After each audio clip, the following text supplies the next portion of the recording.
Howdy, folks. Welcome to Adventures in Alberon, Courts of Everest, our original D&D campaign.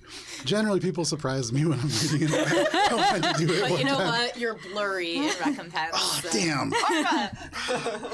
We'll see if we can sort this out. We're going to play D&D tonight at some point, but before we do, let me introduce my friends, Vincent, Hannah, Kara, and Alana. We are down one Tina and one Matt tonight, but they will be joining us in the near-ish future. What? Oh, just thank you. so I'm not completely centered. Appreciate that. We're going to play D&D tonight, but before we do, a couple of quick announcements. We are in fine form here. Are you just going to hold it in? I'm confused. I don't know what it is. I got you. I'm sorry. I'm sorry. I was seeing. The cord. Okay, don't worry, everybody. Sorry, I tried to suggest a thing and I've made it worse. It's okay. Well, technically, I made it worse. Nope. We can share the blame. Sure. Howdy, folks. My name is Joe. We are going to play D&D tonight, but before we do, a couple quick announcements. First of all, we played Mosaic Team 5, our original Starfinder campaign last night. There was actually not combat, which is pretty uncommon. It was very actively avoided, and there was a whole bunch of really cool moments that link back to session 26, which was in 2022. So you can see that when it re-airs on YouTube at Alberon RPG on Sunday at noon, followed by this at 4:30 p.m. Eastern Standard Time. We have an Instagram at Alberon RPG. You can see things like our encounter maps, which you can see sort of there. We also have a close-up camera, which is not a whole lot closer, but a little bit. And you can see it in much greater detail when we post pictures and stuff at Alberon RPG. We also have a couple cool projects in the works, like tarot cards that are coming along pretty nicely. Yours is almost done, and it looks fantastic. It's incredible. Yeah, and then Ori's is going to come along, but those will be posted on Instagram, and then you will be seeing those slowly appear as banners behind the players as they are finished. And then that is all the announcements that we have for this week. So it's time for this week's session of Courts of Everest. I forgot what we're...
Wandering Hearts. Last we played, you made your way out of the wilds that you had been inhabiting and into the Blue Bolt Coastal Roadway. The civil, sort of patrolled section of the Magiocracy of the Rising Storm, en route to Darkbriar, or the territory around. You found a checkpoint that was inhabited by a number of Starkbite soldiers or warriors who were relatively friendly. You met a bottle wizard along with a Kenku that was named Echo. They warned you about the hollow armor ahead. You continued on and found a train that was found a traffic jam at the bottom of a train. A bottle merchant, having pushed their cart and lost it near the top of a twisting path of wooden platforms that caused a tremendous amount of broken glass and spilled wares to create a traffic jam at the bottom. As you all decided about whether or not to camp for the evening, there was a few individuals who approached behind you, all of whom seemed to be magic users of some sort. You overheard them talk, a few of you, about this thing needing to happen. And Valis, you being the closest, interpreted that these individuals, while not overtly evil necessarily, were certainly intent on acting hostile.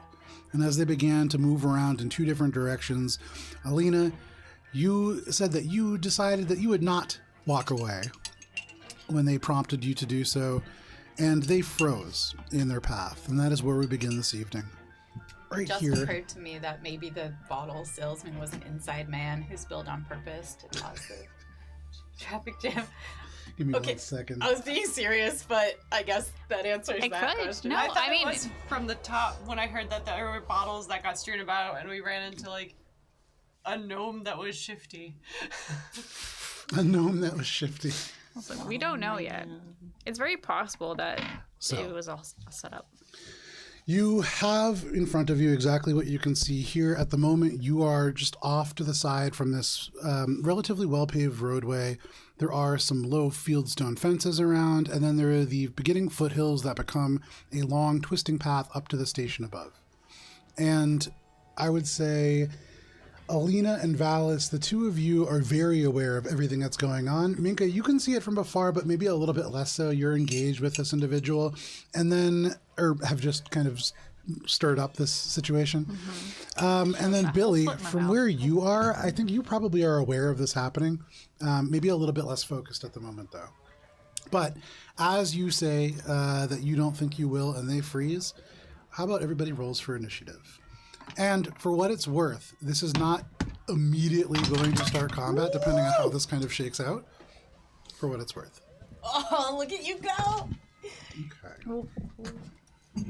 So, anybody natural 20? Natty fatty 20 over Look here. at Valis. Man, if anybody could go first, that's kind of the person that you probably want. Right? So, natural 20 for Valis. Anybody 25 to 20? Okay. 20 to 15? Ooh, okay. Give me 1 second here. Ladies, come on. We're better than this. Okay. We are not. 15 to 10? 12. Ooh. Oh no. Ooh. Oh no. Okay, give me a second to write some stuff down. Oh no. 10 to 5. 8. 6. Well, let's bring it up to 3. Okay. I rolled a 2.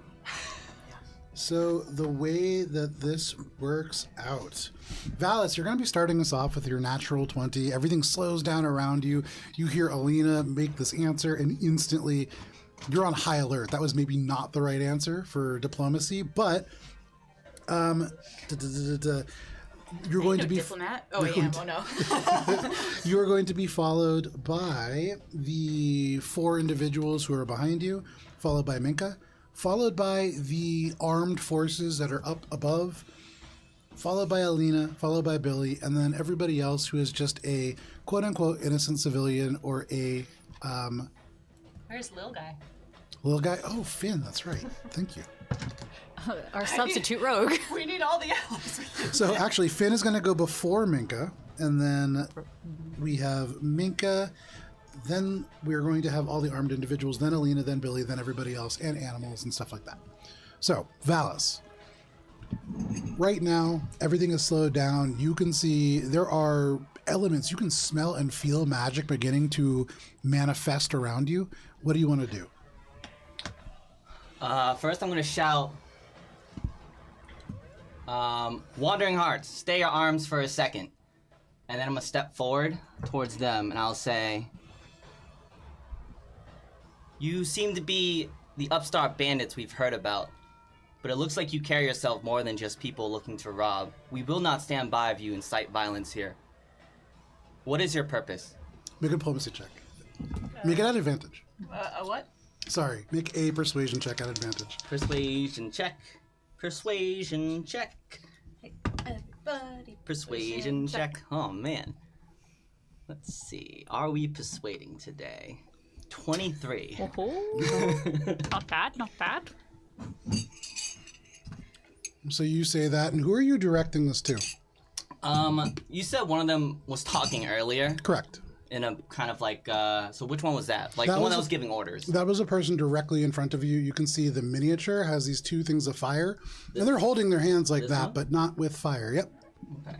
So them, because they're the only one that's spoken, so I will look at them and say that.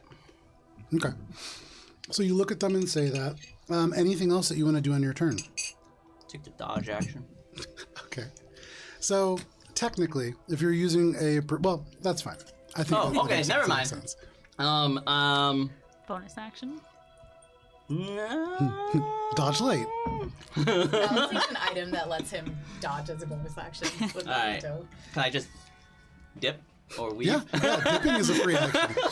So you just I will kind do of nothing else. you say this, you strike a brave pose, and then, but Oh, no, not that. The diplomacy Never check that. was my action, though, right? Yes. Okay, that's all I'll do. No problem. And that's a persuasion check. I was reminded by Kara. Mm-hmm.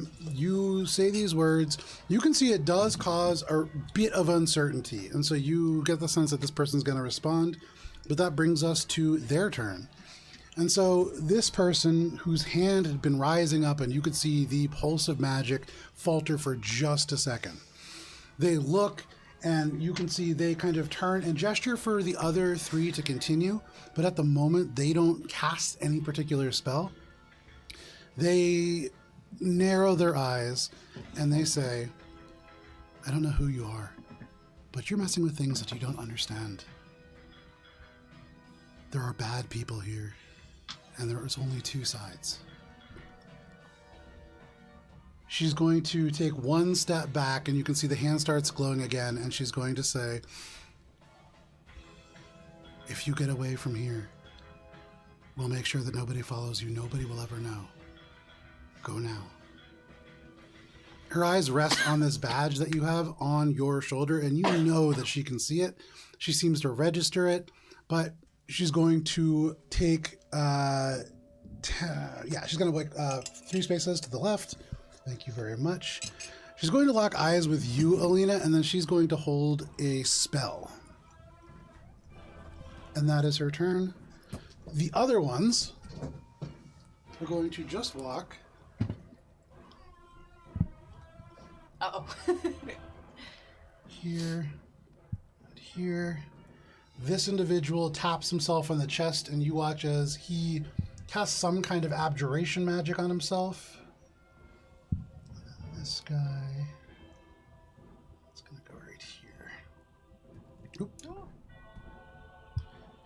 So the two that walk around to the left, you can see a younger looking guy, you can see a tiefling who is dressed in all black, and they move off to the left. The two that you're kind of seeing nearest you, Alina, you see a tiefling who, unlike the other ones, is passively just floating about 3 inches off the ground.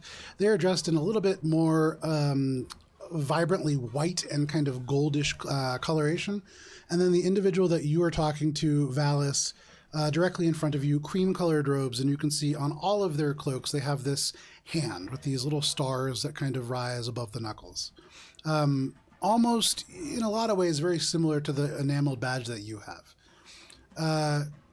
But at the moment, the only person that casts the spell is the one that has that staff, some kind of abjuration magic. The other ones do not do anything with their actions, save the person directly in front of you, Alina, who is holding some kind of magic. But that is all that they're going to do for this turn. That brings us to Finn, who's going to hold his action to let players go. And Minka, what would you like to do? So all of the Dwarven guards who I was talking to have gone away from me in a huff because I accidentally upset them all, correct? You upset most of them. There's one that you can see left right now who is up, kind of sweeping up glass and mumbling to themselves. The other ones all went up towards the top. Right. Okay, so it's just that this is the only dwarf Correct. guard? Okay. And I was talking to a Furbolg. So has the Furbolg moved at all? He's right behind you. Okay, I'm just going to turn around and ask the Furbolg and be like, do you know what's happening? And I guess on his turn, he'll get back to that.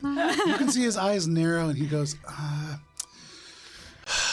don't really know. And he's like, you can see he's getting ready to make a sense motive. But, God, yeah. Insight, sense motive? What are we doing here? Insight in D&D. It's been a long We week, can everybody. translate. So, anything else, Minka? So seeing that they all moved to the other side of this stone, I'm also going to move closer to the stone. 5, 10, 15, 20. And not directly behind a horse that might get upset. And the horse is nervous as you walk by for free. I mean, this thing shakes its mane. It is kind of like kicking in place. The person that is holding it hasn't even really noticed anything yet, and so they're kind of fighting against the horse. The horse is more aware than most of the people are. Okay. So, did asking that question count as my action? No. Okay. So, as my action, I wish to take the dodge action. Okay. So I'm just gonna take the shield that Valis gifted me and just kind of like hold it up and try to like act as like a little wall. But no, I won't attack anything. I'm just gonna be like Fantastic. So in Valis, the most intimidating gesture. you talk to this person and you want to take the dodge action, but you're in the middle of interacting, and then behind you, you hear footsteps, and then Minka, in a menacing pose maybe. You But taught her well. Fully anything else, modeling Minka? Minka the Malicious. No. Make an intimidation check then. Okay. Oh wow. That was higher than it should have been. 15. 15. Okay. I mean, Oh wow, That that makes was sense. higher than it should have no been. worries. So, Great for Minka, you grit your teeth, you push this shield in front of you, and you are standing right next to Alina, and it might be Alina more than you, but they definitely take note of the fact that you were there. They don't cast any spells in response, but anything else, Minka? Nope, because I feel like if I start glowing suddenly, that might accidentally cause this to go off. Okay. So I'm just gonna not. Okay. For the moment, the soldiers have not noticed this. He is going to continue about, kind of moving these things around. You can see he's just kicking glass off the platform, just kind of muttering about tourists. The two who are up above, you can't really see what they're doing, but at the moment there is a discussion going on amongst a variety of people. And there's urgent kind of movement and kind of, I would say for free, you hear shouts and things like that, but can't make out the words. Alina, what would you like to do, Billy? You're on deck. Okay.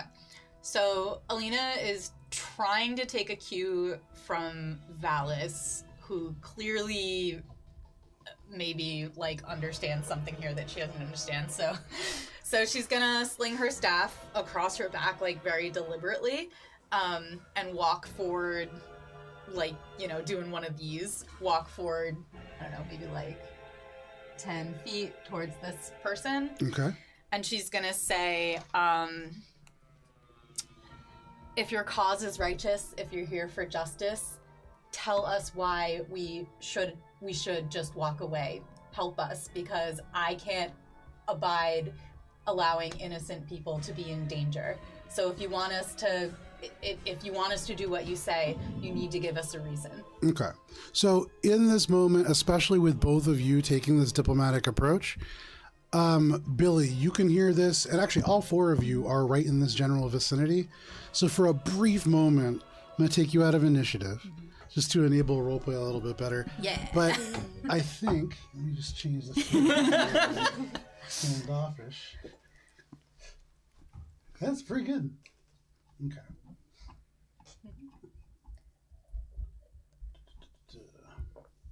So, Ori I mean, would be proud of us. We talked our way out of it. Ori would be proud of us. Sorry. Alina, you step forward. You say, if your cause is righteous, explain what you'll do. You're not going to stand by and just let people get hurt. And between you and between Valis, this individual stops, and you can see the magic kind of dissipates from around their hands.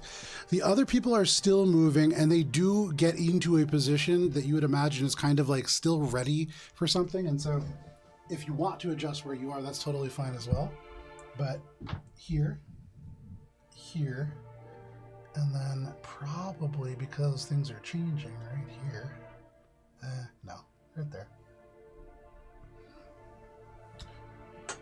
Kind of sweeping around, almost forming an opposite semicircle of what you're doing. Do you want to be a little bit closer? Okay. I'm gonna stay where I am. You good?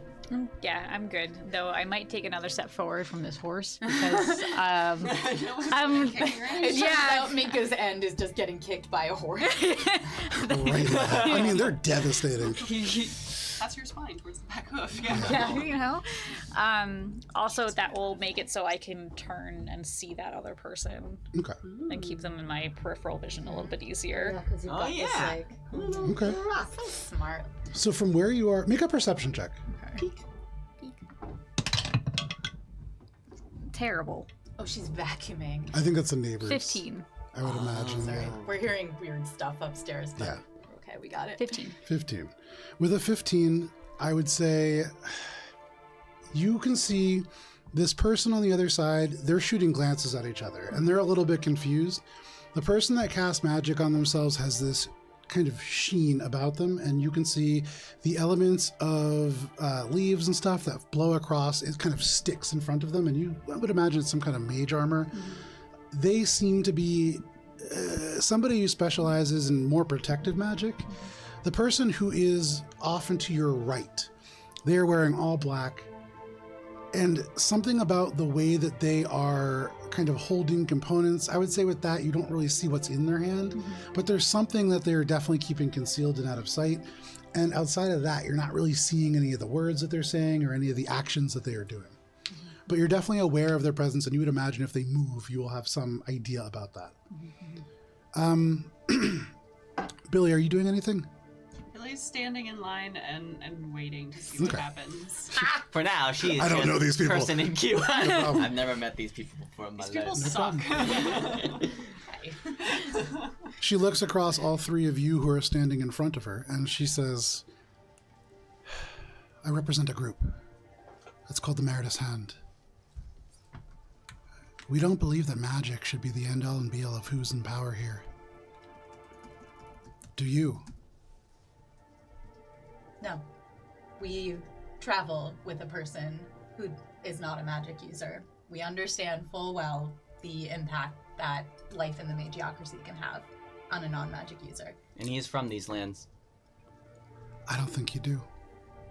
You're all here for Hearsome. And she gestures at the badge. Alina steps forward and she says, I have loyalty to exactly one individual, and it isn't Hearsome. Make a persuasion check. Natural one. Oh no. Well, that's a shame then.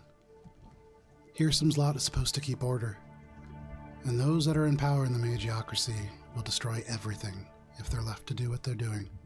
So why are you here? The train needs to come down. Why? She looks over, and now people are starting to look. And so I would say, at the moment, I would say you can tell that she is not entirely sold on whether to trust you or not, but the momentum is broken from this attack. And so at the very least, they're faltering in their kind of will to do whatever it is that was about to happen. And the moment is definitely passing. Minka, you can hear behind you, now there are like some more of the guards coming down, and they're bringing like a lot more kind of like what you would imagine is probably meant to slow this process down more than anything, but really small boxes to carry stuff away in.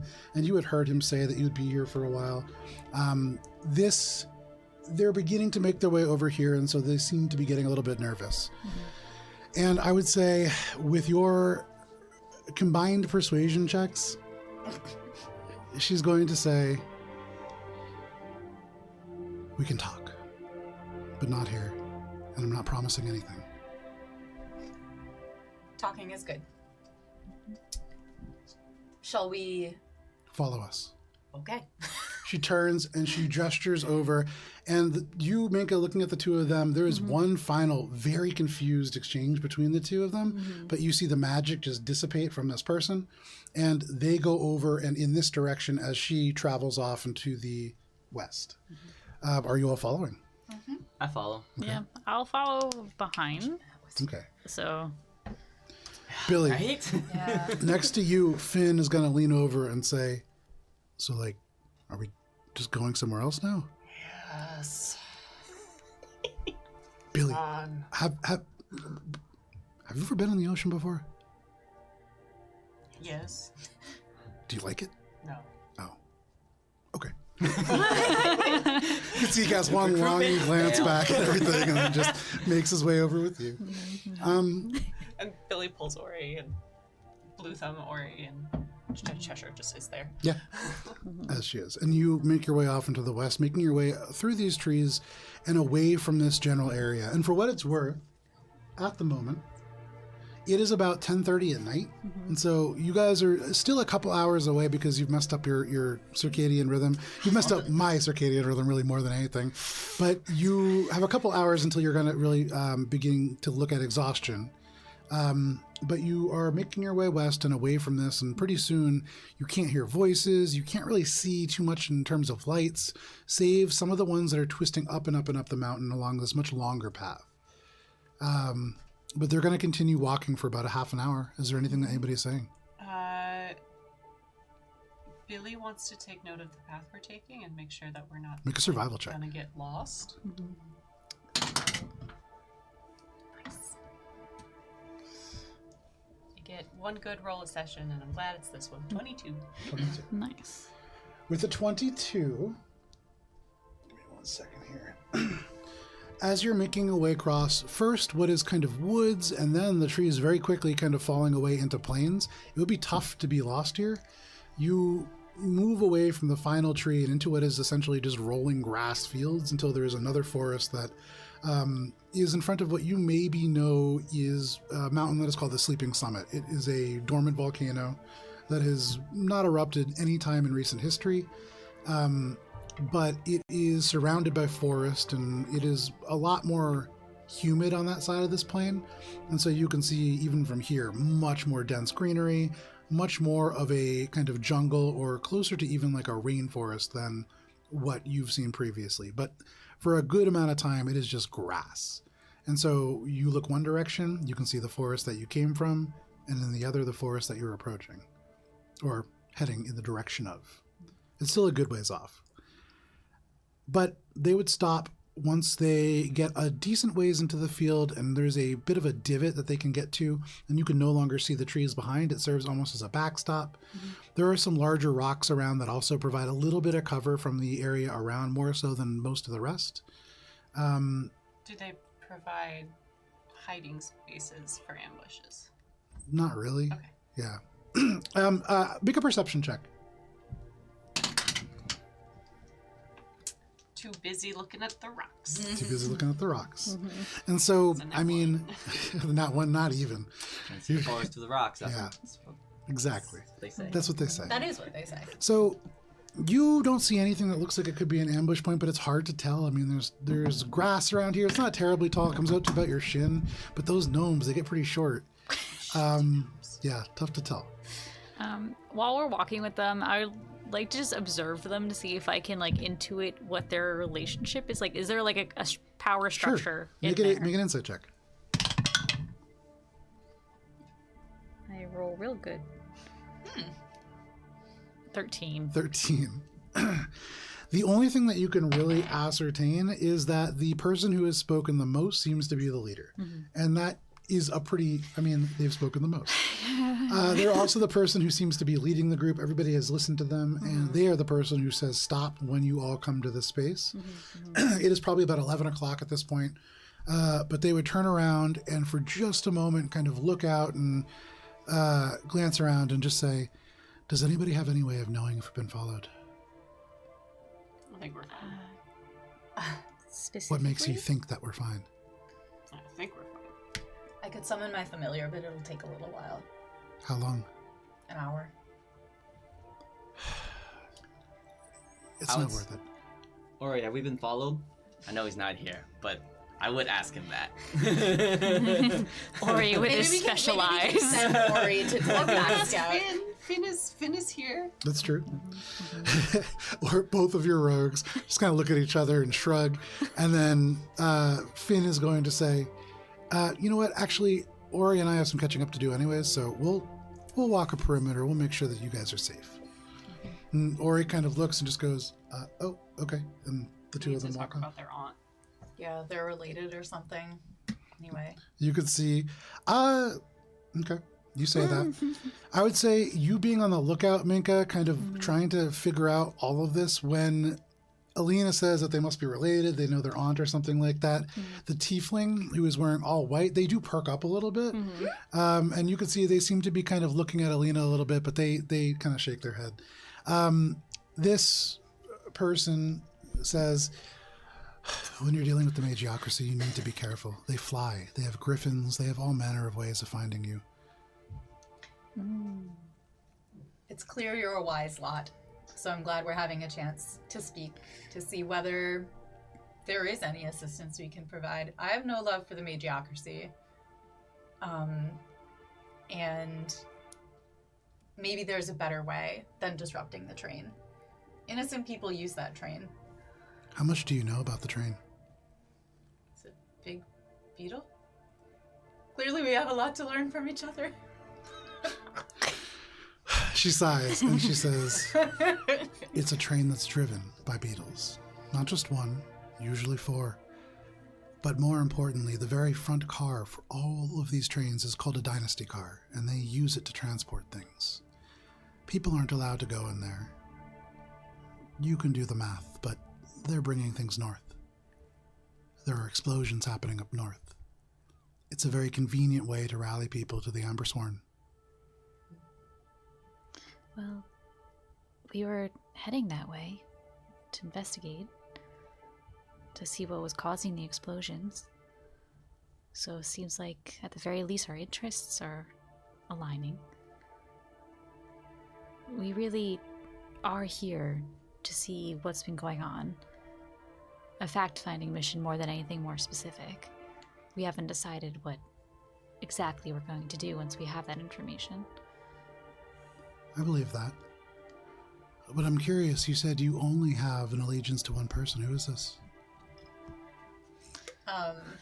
You see kind of a sly smile cross Alina's face, and she very briefly just glances at Billy and then says, Sir Nunos. You can see there's like a brief kind of like look, and there isn't a ton of recognition that comes to anybody's face there. But I can tell you all about Sir Nunos if you'd like, but I don't think we have the time. I don't recognize the name. Are they in the Magiocracy? No, he's This my may- patron, an archfey. This Minka starts like shuffling a little bit, like, oh no, here we go. An Archfey. I think, right? That's Yeah. okay. Yes. Yeah. He protects the Feywild. The Lord of the Wild Hunt, Alberon's brother. He nods and says, we may have interests that align then. You want to protect the wild places, and the Ambersworn want only to bring their version of civilization to everywhere else. Their interests collide with yours. I believe that.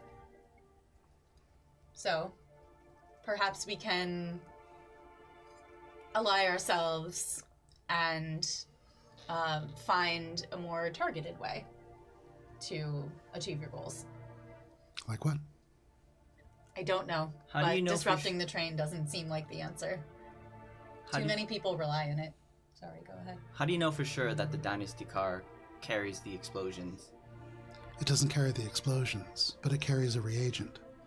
It's something that's made within the tower of the Crimson Mage, and there's talk about expanding the train to make it easier.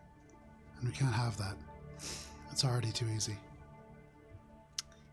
When they say the Tower of the Crimson Mage, that's the same tower that the Crush Correct. blossoms, right? Correct. Is that Ori's tower, the one? Correct. Okay. Yeah. And then we know that they're already meddling in, or at least we strongly suspect they're already meddling in politics in The other Ambersworn is originally the Crimson Mage Tower's force, right? No. They're not. So the only, I would say that you guys have heard at this point that the only real standing army within the Magiocracy is the Ambersworn. And they exist because there is strategic interest within Darkbriar for the Magiocracy. None of the other towers have standing armies. There are warriors that the Starkbites have. The Tower of the Crimson Mage has a number of very powerful magic users that could serve as defenses in a pinch. But really, the Ambersworn are the ones that are more militarily minded. Mm-hmm. And so I would say, yeah, I mean, you guys don't know a ton about the magiocracy. The person who knows the most about it is Ori. He wandered off. Yeah. Yeah. What a cool, fun time for Matt to be out. Yeah, well, So Alina's gonna say. like that sometimes. I do. Alina's gonna say, listen, we have connections. Ooh, very good. Oh, thank you. We know someone that we trust, who also has no love for the magiocracy, and who might be able to help us find ways into the Tower of the Crimson Mage. But he's not here right now. He wandered off. But in the meantime, can we share a meal? And she like reaches in for her plate, her platter. okay. And she like wishes just kind of like a simple but hearty meal. And she's like, why don't we break bread together? Okay, so you bring out this plate, and as you pull it out, imagining this, there is plates of simple, there is bowls of hearty, and like it is just everything that you could imagine. Just a very, what you could think of as like when you want something that is home cooked, even if you go to like a really fancy place, it really won't scratch that itch. This is just the slow roasted vegetables. This is just really simple seasoning that is done really well, and it tastes great. It smells great, at least. And I think probably with that, I mean, especially out here with nothing really else except for field rations on them, that's a pretty tempting offer. And then as she offers it, Alina's going to say, can we learn more about each other? I suppose so. But we can't spend the night here. And we shouldn't start a fire. Maybe we can just snack. It's all things that need to be cooked, just raw eggs. So, you mean like here in this specific location, or like here in the greater sense of we need to like specifically hide somewhere? Anywhere within the plains, we don't want to make ourselves more visible than we already are. Double meal. Very good. We need to hide, okay? There is a certain amount of magic that Ralkator can do that will keep us a bit more safe Okay. than this. Would casting spells to prevent tracking be more or less noticeable? That really depends. It depends on who might be looking for us. If we weren't followed, she just stares at Billy, then we should be fine. We have no Okay. reason to believe we're followed. Our two companions are walking the perimeter. By now we would know, surely. I'm not especially worried about people following all of you, but there are always people following us. She turns around and gestures to the individuals who are gathered here. First, the tiefling who is dressed in all black. She gestures to them and the other tiefling actually at the same time and says, these two are sort of a pair, Chaotica and Ordo. She kind of gestures. The two of them would nod. She turns over to the individual who had kind of cast this abjuration magic on himself, and to you, Minka, would say, this is Ralkator. This is the one that's going to be able to keep us a little bit more safe. Okay. And I'm Sybil. Okay. I am Valid's Birch Billow. My name is Alina, of the Revelry of the Thorn. I know my own hometowns. Yeah. I'm Minka.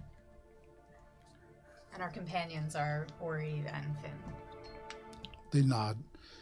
And so slowly they'll kind of gather around, and it's not super comfortable. Nobody's like sitting down and snacking, you know.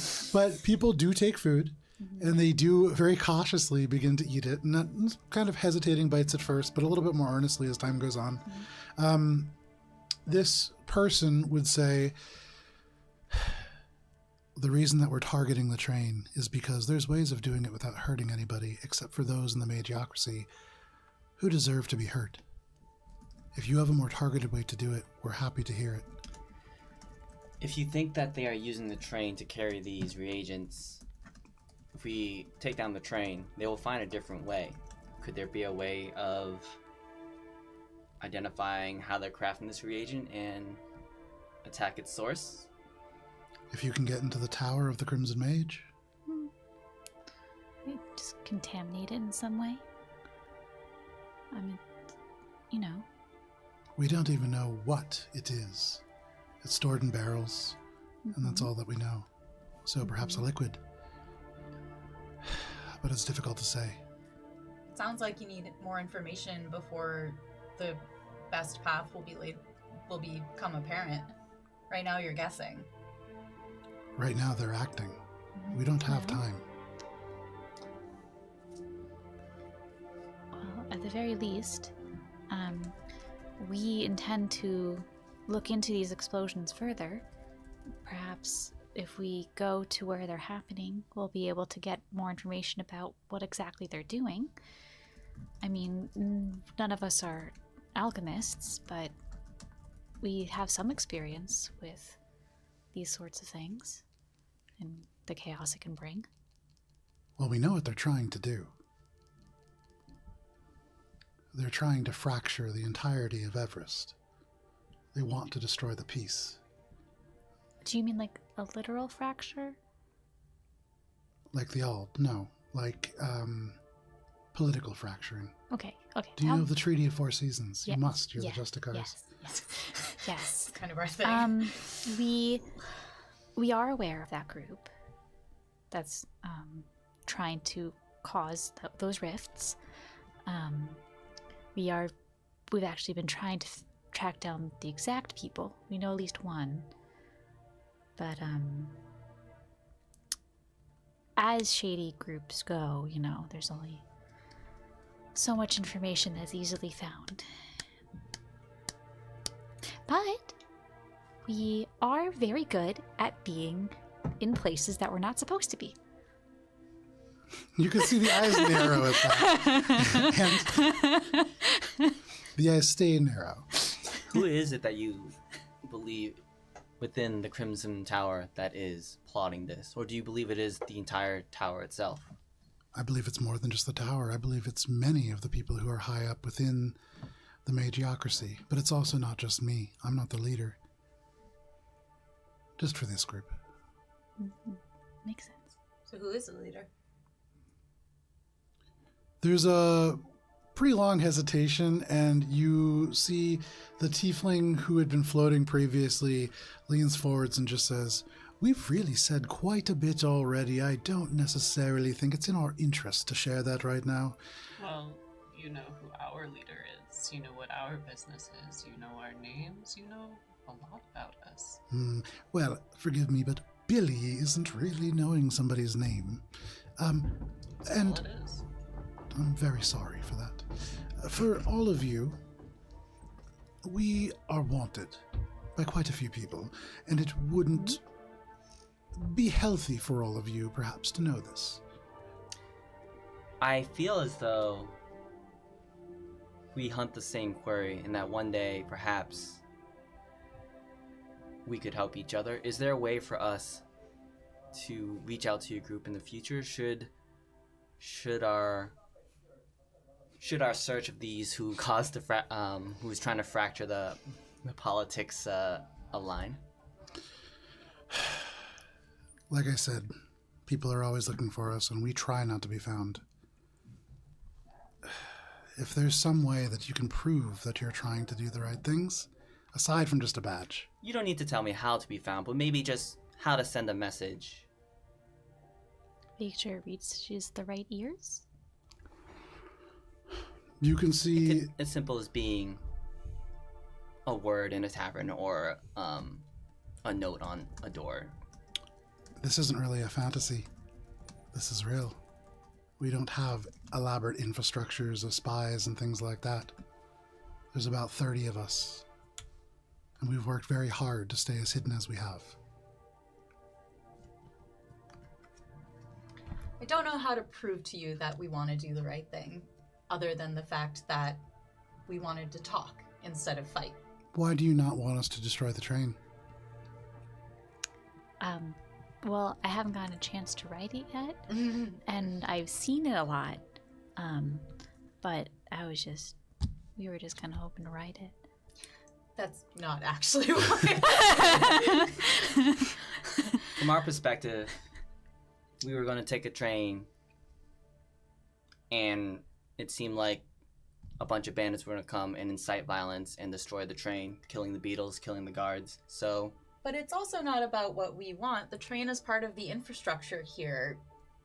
People use it. Thousands of people use it to get around. The train is being misused by... Illy casts Misty Step and appears on the other side of the group. Okay. People with magic can move around at will. They can teleport to other different places. They got circles for that and runes and all that weird shit. They might bargain with people for power to do something like that, to get out of a situation. That doesn't end well. If transportation that's easily available to people of all classes exists,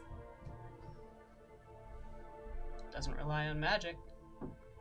Is it people of all classes that are using the beetle train now? That I don't know. Be nice if it were. So all of you, 10 gold to reach the top of the mountain is probably not much. 1 gold for each stop is probably not much. The amount that they charge for each meal, for each pillow, for each blanket is not that much, but it adds up for a common person. But the train itself is not the problem. You're talking about systemic inequalities. It's got nothing to do with the train. It's those who are running it, using it wrong. I mean, I just don't think that, interfering with public transit is the right move. It's not the public transit. It's the explosives that they're using to transport. Do you know where the reagents come from? From the Tower of the Crimson Mage. They originate there. Yes. They travel by caravan all the way here. This is the point at which we could destroy this train and not damage the rest of the line. They are created at the tower. We believe so. What is it? Again, in barrels. That's all we know. Okay, Kara has a question. Yeah. Hannah's also a little confused. In barrels? In barrels. They are in barrels. Whatever is being transported is being It is transported in barrels, okay. Internet's question. A couple of nights ago, there was a caravan in the night during the watch. I don't remember whose character saw that. Do you recall? I think it was Ori. It sounded like there was a caravan that did not want to be seen. I think it was Billy. I don't remember who it was, but somebody did see that, yeah. Did they mention it to the party? It wasn't a caravan, it was one wagon. One wagon? Yep. Okay. So... And I don't remember if I'm pretty sure you guys saw that there was like some writing on it. It seemed to be maybe like a merchant. Mm-hmm. But, yeah. Okay. We didn't look very closely at it. So I think Hannah's a little... Well, if Hannah's confused, Alina's confused. Yeah. Maybe I should do this in character. Alina's like, wait. I thought you wanted to disrupt the entire... the train. Capital T train. You're talking about just the one car? We're talking about taking the station out. Yes. Why the entire station? Why not waylay the caravan? It's easy to fix a caravan. It's easy to replace a caravan, and we've tried. Have you fought against the Magiocracy before? Not yet. But if what you say is true, it sounds like we may end up doing that. So, the station. It was Ori. That is. Okay. So I'm guessing you want to disrupt the pathway, which is why you're fanning out the way you were? Disrupt the stone? We wanted to bring most of the people away from this place. Mm-hmm. We don't want to hurt people that don't need to be hurt. Mm. But there are limited windows when we can do this. So what's your plan? What was the plan? To destroy the station. No. What were you gonna... How? Destroying the station, there are people there. So what, you were gonna shepherd everyone away and then destroy it? And if so, what was that supposed to look like? I just don't understand what you intended to do. If we tell you our plan, will you tell us yours? There isn't really one. We're going north to investigate an explosion, a mine collapse that happened near our friend's hometown. That's what we're doing right now. Mm-hmm. We've also been. We've Are you also from encountered. Darkbriar? I'm from outside of Darkbriar. From where? The Enclave. You can see she nods at that and she says, that makes sense. Then you, of everybody, should be concerned about what's happening. Yes, which is why we're heading there. You want these explosions to stop. Yes. That's how we do it. So when does the caravan arrive? The next caravan isn't due for another 15 days. Minka's gonna think back to what she saw at the station and think of, because it's like up the mountain, right? So what you had seen right here, this is bottom. just this is the bottom kind of path. And then you don't really know a lot about the beetle train, but there's a very long path that goes up to the station proper. Right. The path takes a couple hours to walk up. And you don't know a whole lot about it. Right. Right, so the station's on the mountainside, right? Are the reagents on the train that's currently there? I don't believe so. But I'm sure they have equipment and other things that are reasonably valuable. And if you're worried about the beetles, they can fly. Oh, they can fly. Yes. Oh my god. Well,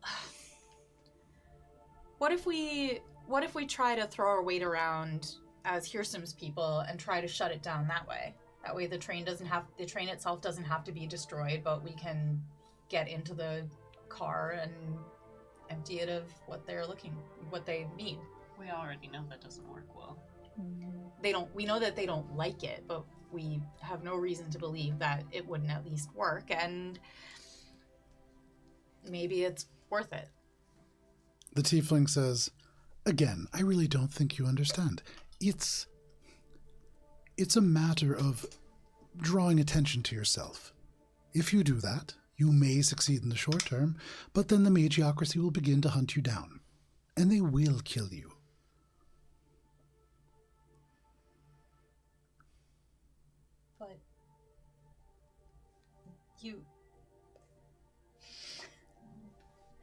But you were gonna do it, and then... We weren't going to introduce ourselves, or our patron. Do you have any information on what they do with the reagent when it gets to Darkbriar? Who handles it and uses it to cause the explosions? The only thing that we know about it from here is that it goes somewhere by the water. By the water?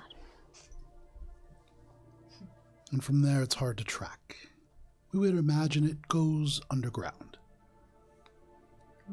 Billy pulls out the vial of water that she got from the Enclave? Nope. What's it called in the The prismatic... prismatic Conclave. conclave? The other one. You're close, you're close. Water, you say? Yeah. Like this? I mean, that's water. It's red water. We've also encountered other...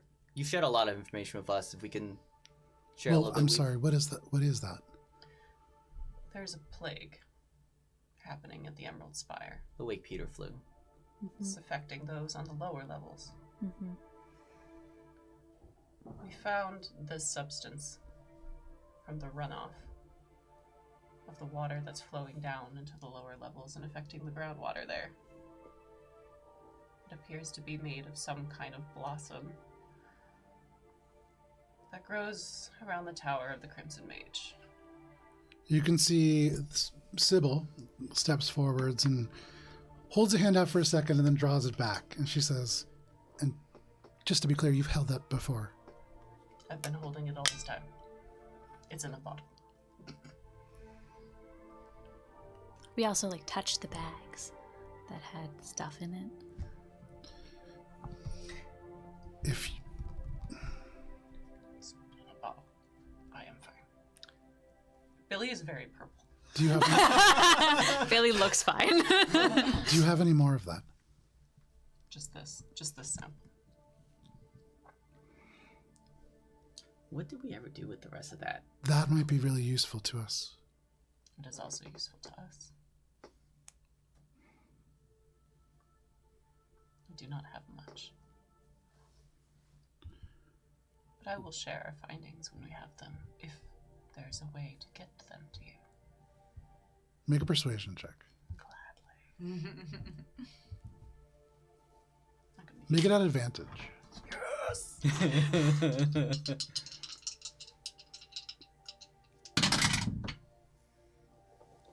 27. Okay. Nice. The best one. She looks at you and she says, if you really think you have somebody who can do that, then very well. You're going to Darkbriar. Yes. Okay. Hang on 1 second. Let me pull up my Darkbriar. We have some. Hannah has no fucking clue what's going on. Does anyone remember what we Glad you did took with the over. bag of... We didn't take it with us. You didn't take it with us? because when we had picked it up, all of the remnants that were in it kind of dissolved out of it, so we had nothing to collect. But Ori knew what it was. In Darkbriar, go to the Prospector's Mistress. It's a provision store. There's a person there named Fulsey Groppins, a satyr. They... Alita says. Alina says that. Always, always. A satyr, but talk to them and tell them that you'd like to speak to the king and that Sybil sent you.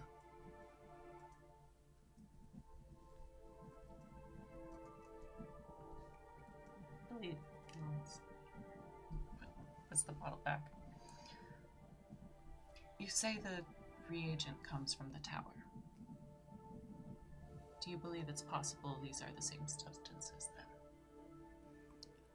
Perhaps. Troubling indeed that they are in two separate locations. I thought this was contained to the Magiocracy, but maybe it's bigger than that. If they truly are trying to fracture the continent. Why'd you say it like that? Why'd I say what like that? Oh, You just put a lot of emphasis on that word, Doesn't it sound nice? I guess. Why are you making fun of the way my friend speaks? I'm sorry. I thought we were really getting along here. I just... Huh? She turns and looks at the tiefling in white, and he shakes his head no, and he goes, oh, sorry.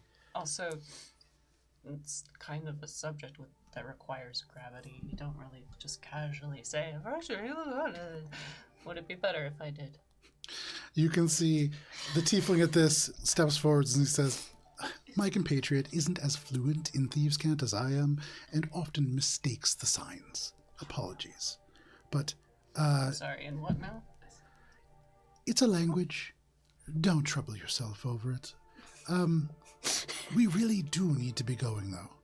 After hearing that, Minka's gonna think about what they just said and see if she can connect it to the aunt's problem, because now there's 3 people with the same aunt and this seems weird.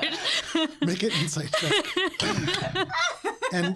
and for reference, every time you've heard of 3 aunts before, it's not good. So yeah, Dirty 20. dirty 20. Wait, they're talking in code. You can see the tiefling nods. He has jumped you in this progression, but Billy. But Should we tell him? what? the fracturing has a capital F. why'd you treat it like I was saying something bad? It did sound weird. I knew it. Sorry. So we Habit. thought by your use of the word fracturing, you already knew, but it seemed like that might have been an accident.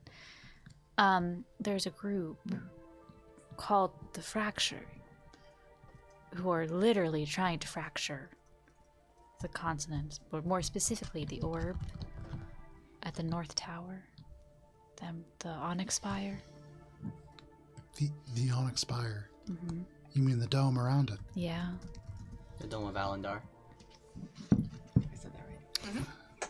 They That are. is- That's why capital F. Yeah, we thought you said it with capital F first. Yeah, and then so there was a little bit of, so it was like an acknowledgement, and then it got awkward. It's a word that gets tossed around a lot around here.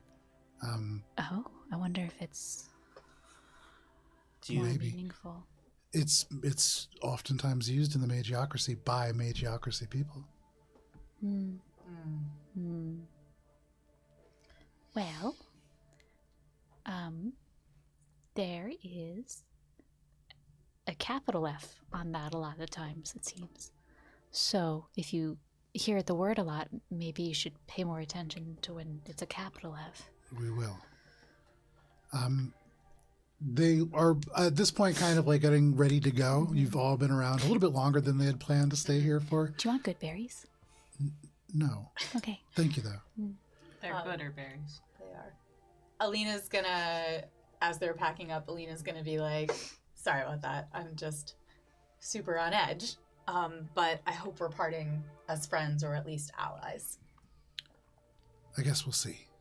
But we're not enemies. I don't think. Well, that's something. We'll continue on north to Darkbriar.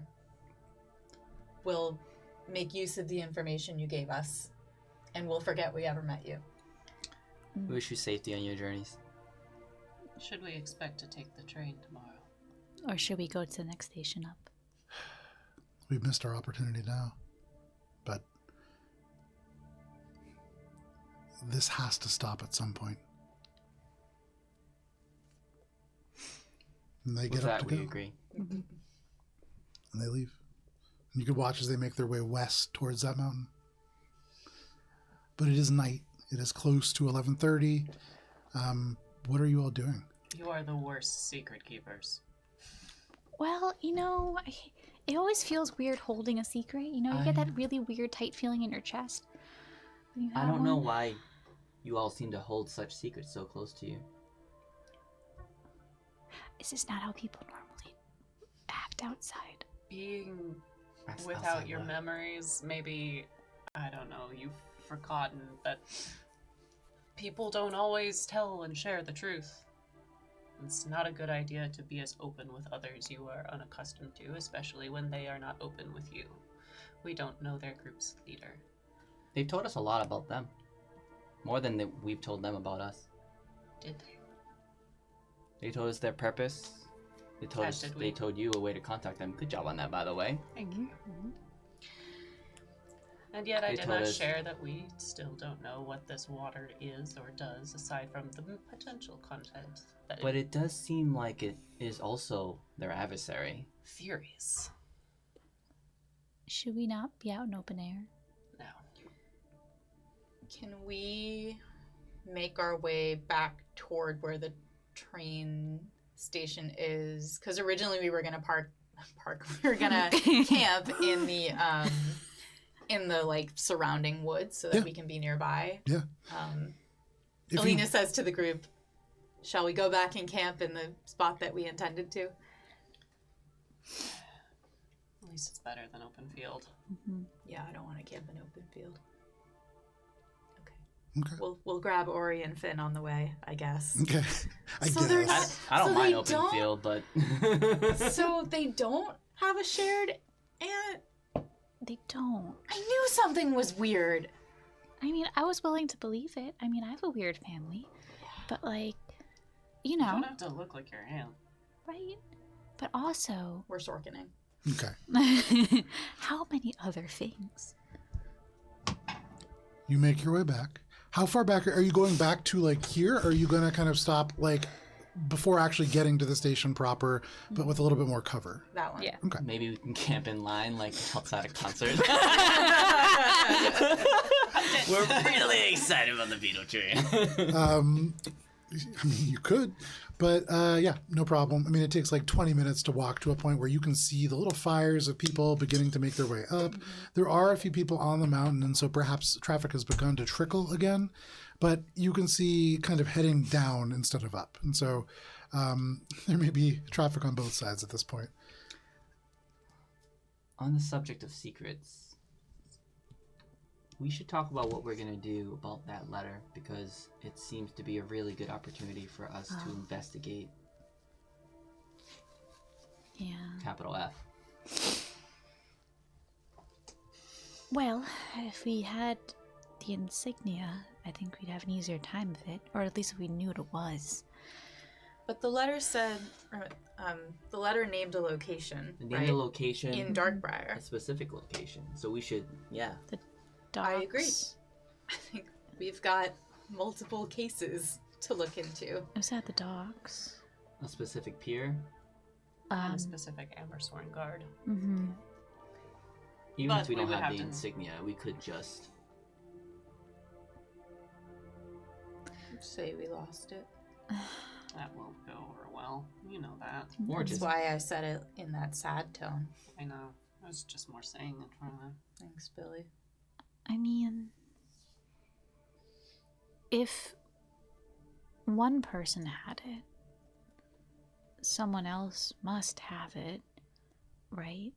Is there a way we could figure that out? Minka, are you suggesting that we knock someone out and steal from them?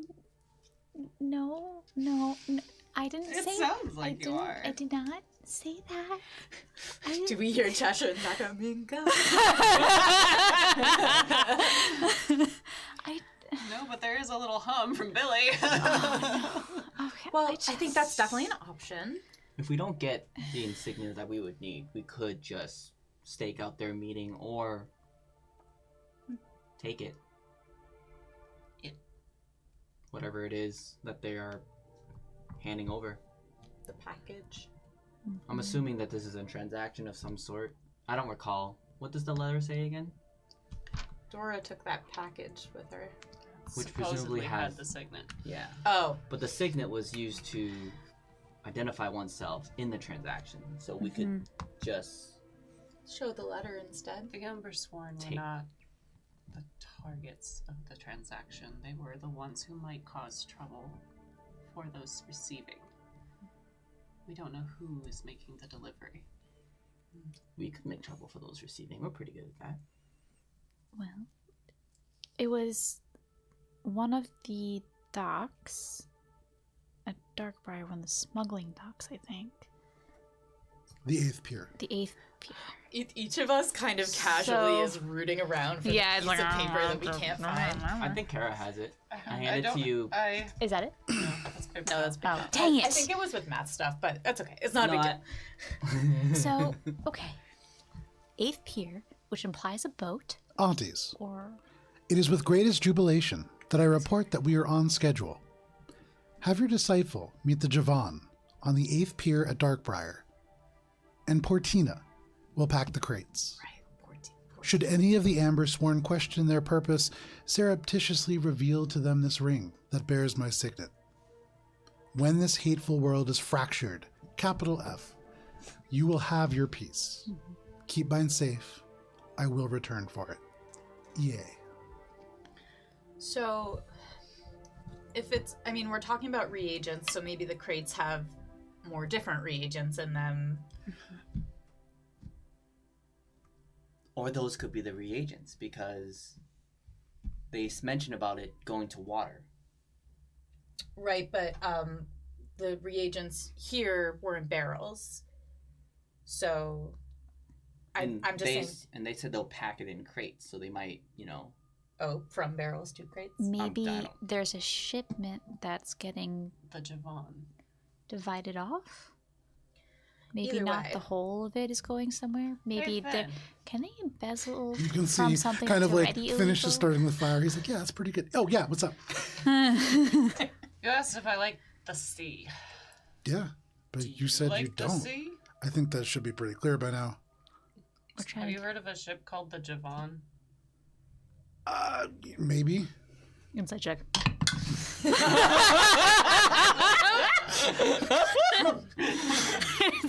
Well done. Look at It's a 24. You probably didn't need a check for it. No. There seems to be something else going on there, and you get the sense that he probably does know this ship. So, this ship that you don't know about, Yeah, that one. Definitely. you don't happen to not know anything about who owns it. You know, I don't not happen to maybe know that information, but the thing is, Ori and I were trying to negotiate a deal for this information. And, you know, Ori's busy watching right now, so Ori told me that you all have a cart. It's a magical cart. Mm-hmm. And it would be really helpful to me to have something like that. And maybe I could give you this information and some more information that Ori said you might want. Can you remind me where we got the cart from? Like, who gave it to us? Your son. It was your son, right? Okay. We But- made you not a dog. Alina, like, is, like, visibly squirming at And the we're idea of taking giving you the to- carriage away. A pure. I thought you wanted to get on a boat. Yeah. This carriage, It just seems like it's worth a lot of money. And it's more than just a carriage, though. I know. So we've done all these things, and apparently it's out of the goodness of our hearts that you are here, according to your brain. Well, you know, I left my wallet and my dog. So Listen, if it's money you need, Hearson gives us money when we ask him for it. You don't have to sell our carriage. he just gives you money? Yeah. He's our patron. Why didn't you just teleport to Darkbriar? I don't know the runes yet. But you could just pay somebody to do that. We'd have to go to the Magiocracy, and wouldn't you know it? And we had other stops to make, okay? We've But- got someone Okay, here who okay. doesn't want to. It just seems like She maybe if you learned- have that kind of resources, there's other ways you could do the things that you're doing. That's all I'm saying. We thought we'd take care of hags in the woods, and they don't exactly have a teleportation circle. And Well, look, we found you, a dog! And I appreciate that, I guess. Again, don't remember the dog part. But, In short, you are really we cannot I mean, we people say cannot that. part with the cart. But is there anything else that we can pay you for this information? We don't want every ship on this world's owner. We just want one. Surely that's worth a little bit less a discount, as it were. It's sort of a package deal. That's not how Alina deals pulls work. out the food plate and just kind of looks at it and looks at him. I just don't think I can get a whole ship for that. That's the only thing. Pretty fancy. Tell you what, when we get to Darkbriar, maybe I can help you out when we get there, provided I can figure out some way of getting out of there. But I could definitely stay alive as long as I have this information. And you guys were just talking about tying people up and, you know. So maybe I'll just hold on to it for now. Like, I don't like that. That makes me very nervous. She looks at everybody like that. Contemplated killing you many times already. Yeah, I'm definitely not telling you now. That's not how you negotiate. Well, you weren't gonna tell us anyway. That's a good point. Anyways, I'm gonna go see if Ori's doing, and maybe Yes, he'll go talk about this. your aunt. I know Yeah, I that's will. code. It's weird. You could have just not done that.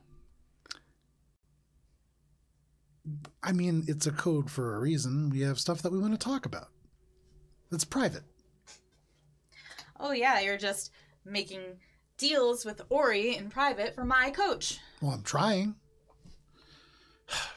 Ori. He goes over and walks over to Ori.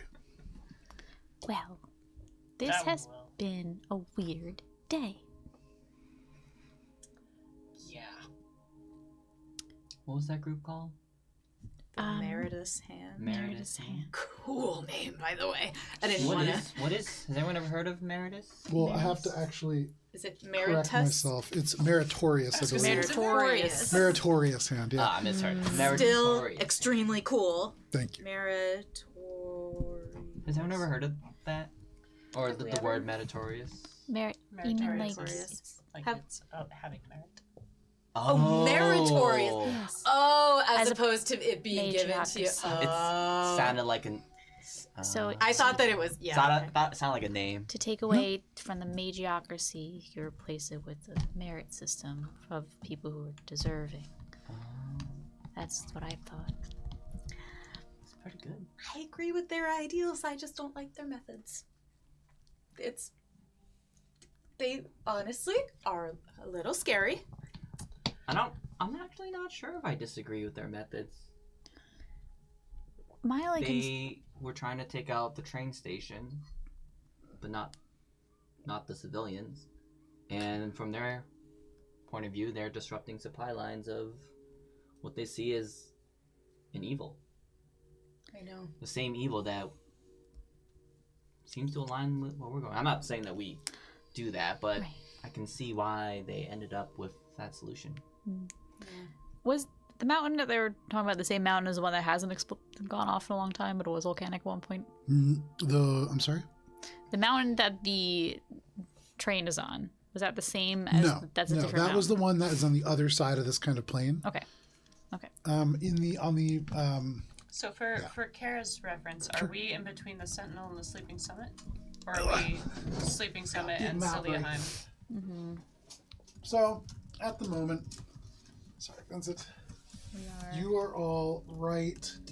Where's my beetle train? You are all. This is where South Sentinel Station is on.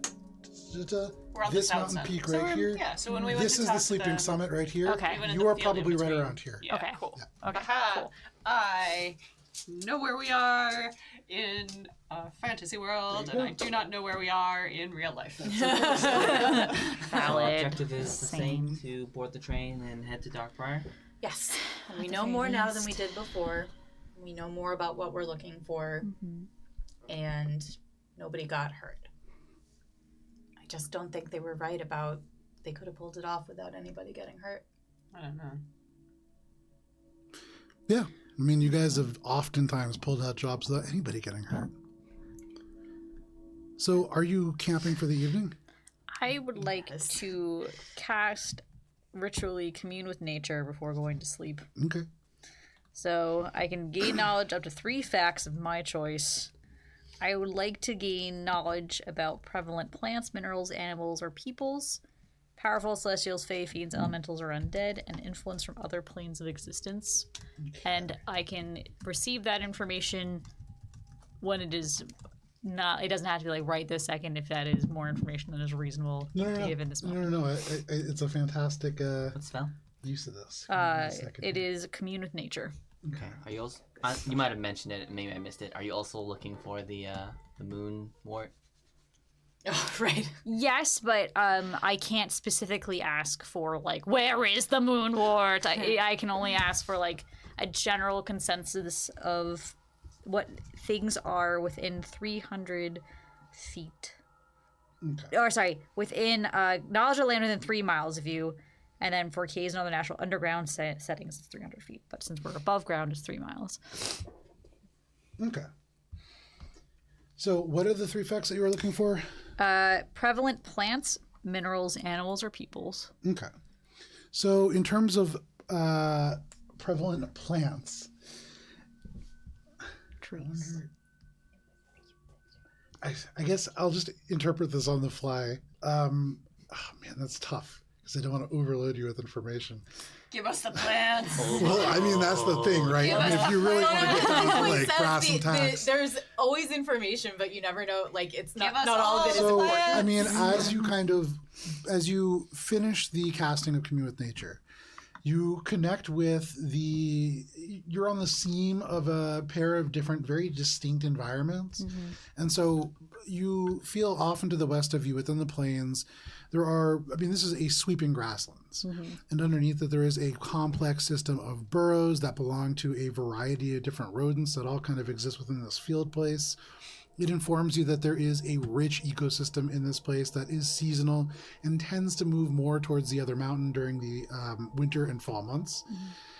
In terms of like super prevalent plants, there's nothing huge within the plain area here. And what you're really noticing is in most of this mountain, this ability doesn't really work. And that tells you that despite the fact that there is just this one path that goes up, there is a lot of development within this structure. And you may have heard from travelers within the Enclave about the dwarven culls that exist within Dominion, the great ones. They don't exist in that way in Everest, but that kind of would speak to the sort of structure that this is, maybe a little smaller. And in terms of, you said plants. Powerful celestials, fae, fiends, elementals, or undead was number 2. Fiends or undead. Okay.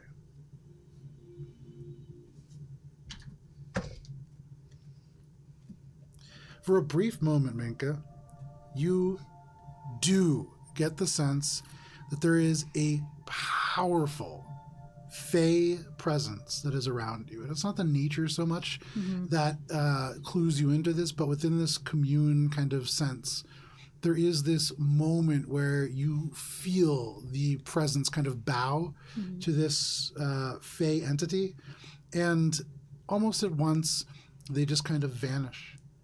And you're not quite sure what that is. How long does the spell last? The duration is instantaneous. Oh, okay. Yeah, I just basically I instantly gain knowledge of up to these 3 facts as they relate to these areas. And so you know from just a moment you were being watched remotely by a fey entity. That's not, like, surprising. Can you share that? Well, I have one more fact to learn, which is the influence from other planes of existence, which I'm assuming I should already know the answer to this, but I want to see if there's a surprise in there. There's heavy Feywild influence in this place. You already know that Everest is a place that borders very, very closely with the Feywild in terms of the kind of cosmological model. But in this particular place, within 3 miles on the surface, there isn't anything else really that speaks to some deep malevolence or something. You do get the sense that deep, deep, deep below where you are, there is something that is a little bit more malevolent lurking below. And this is on the order of like a mile below. Okay. Well, Stay tuned for campaign 7. Find out what that is. Hey, Not too far off. okay. It's the one who eats. One who eats? You mean the Lord? The Lord. Oh, man. So Megan's gonna do this, and when she completes the spell, she's gonna go like, We were being watched, it turns out. oh, A powerful fae. But, you know, I don't know who, but it could have also been Hearsome, because he does do that. But it could have been someone else, I don't know. Well, Hearsome has been known to watch us. Yeah, he's admitted to that. Well, he didn't really Do you admit want- it. He just called us after I cast a spell which wouldn't allow people to scry on me. He did say to us, I can't see you anymore. So it seems to imply that he was managing us. Mark Woolley. microwave. Hopefully it is. Should this I- time. Just call him and ask him if he was viewing us, because if it is Hearsome, then yeah, but if it wasn't Hearsome, then it's a little bit more concerning. This seems like an overuse of... I'll ask it the next time I call him Yeah. then. How, but I also did learn that there are a lot of dwarvish cities around here. So, that's something. And there are a lot of probably really cute animals in the plains over there. There are a lot Go of, over there. I'm gonna start resummoning us. Did you learn anything about plants? I didn't find a specific moon word. I'm sorry. You couldn't find it, or you It's- found out there were none, or that you couldn't find it. It's more like I suddenly very intimately know a whole lot, and that's a lot of information to hold on to. And there's like 7 different types of grasses. probably. Okay. I did not specifically latch on to Moonward, though. I'll try again in We a could different always just try location. the old-fashioned way. Yeah, true. I also can maybe try.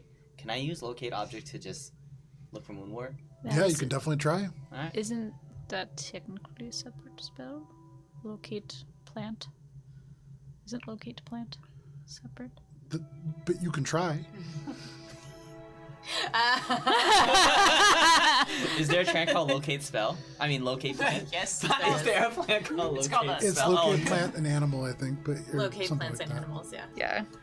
As a druid. But if I've you would like to definitely- try, you can. You just, I would say you don't necessarily know that it won't work, but you have a pretty I don't good. know if it won't work. So, locate object moonwort. Nothing. You kind of look around, looking for any sign of moonwort, but none can be found. Go look for the animals that Okay. Mika told me about. Make a perception check. Oh no. 9. A 9. You look around, and there's not a whole lot of animals immediately around you. And here, right on the edge of the plain, there are some rocks and trees behind you, but it's just kind of open field, and you guys are kind of like, you're talking, you're making some noise. If you wait a little bit, some might come back, but at the moment, they're avoiding you. Okay. Can you describe what that moonwort looks like again? Is there anything notable about it? Billy describes the whole plant all over again. The long stem, the leaves that kind of like curl a little bit in small groupings up the length of the stem. Kind of like a foresty green color. Okay. Thank you. Yeah. You know that now. Going to bed now. Once Alina is done summoning Rez, she's gonna pop into her ring to investigate the carriage again Okay. because something funky happened with it. She couldn't quite figure it out, so she's gonna try again Okay. with Rez's help. Yeah. So you and Rez into the ring, presumably before Billy goes to sleep. Good night. And that would leave presumably the two of you for the first watch. So we'll get back to that in a second. Billy and Alina, sorry, not Billy, Alina. and Hello. Rez, you pop into this space. You can see kind of the warped sort of elements of, you can perceive around you, but it has the facets of the gem of the ring that make it seem like a little bit fish-eyed. And focusing in on the actual card itself, Rez goes, so what are we trying to do here? What are we looking for? Okay, so the last time I kind of interacted with this cart, I was trying to just do maintenance and... Oh, is it still, like, autumn leafy? Yeah. Okay. And it didn't have the leaf, it didn't look so autumny. Remember how it used to look before? And I tried to figure out what was so different about it and, like, why that happened, but I just couldn't figure it out. So I'm just gonna look again. Maybe now that I'm in a different headspace. Okay. I mean, I guess that works. Maybe, could anybody from Thornholm tell you? I mean, Yeah, maybe. this seems kind of like that kind of stuff. I mean, if it was like smoking and made out of black metal, I could tell you anything. No, I know. about it. I just thought, you're a keen eye. But I mean, I guess someone from Thornholm could tell me, but no one from Thornholm is here. Oh. Well, But that's a good idea. The next time we're there, I can ask the elder. I'm sure there is one there. We haven't really fleshed it out yet. But we're in here, so I just want to look. And Alina's gonna go through kind of the same motions that she did before, like check the axles, check the wheels, like look inside, like just look the whole dang thing over. sure. So go ahead, make an investigation check. Can I have advantage with Rez's You can. help? Yeah. Oh no. Investigation. 17. 17. So this is the stagecoach of the Gloaming Court, and you've already heard that. You know a little bit about them. They are associated with the autumn and winter courts, and so that does make sense in terms of how it is kind of shifting and changing.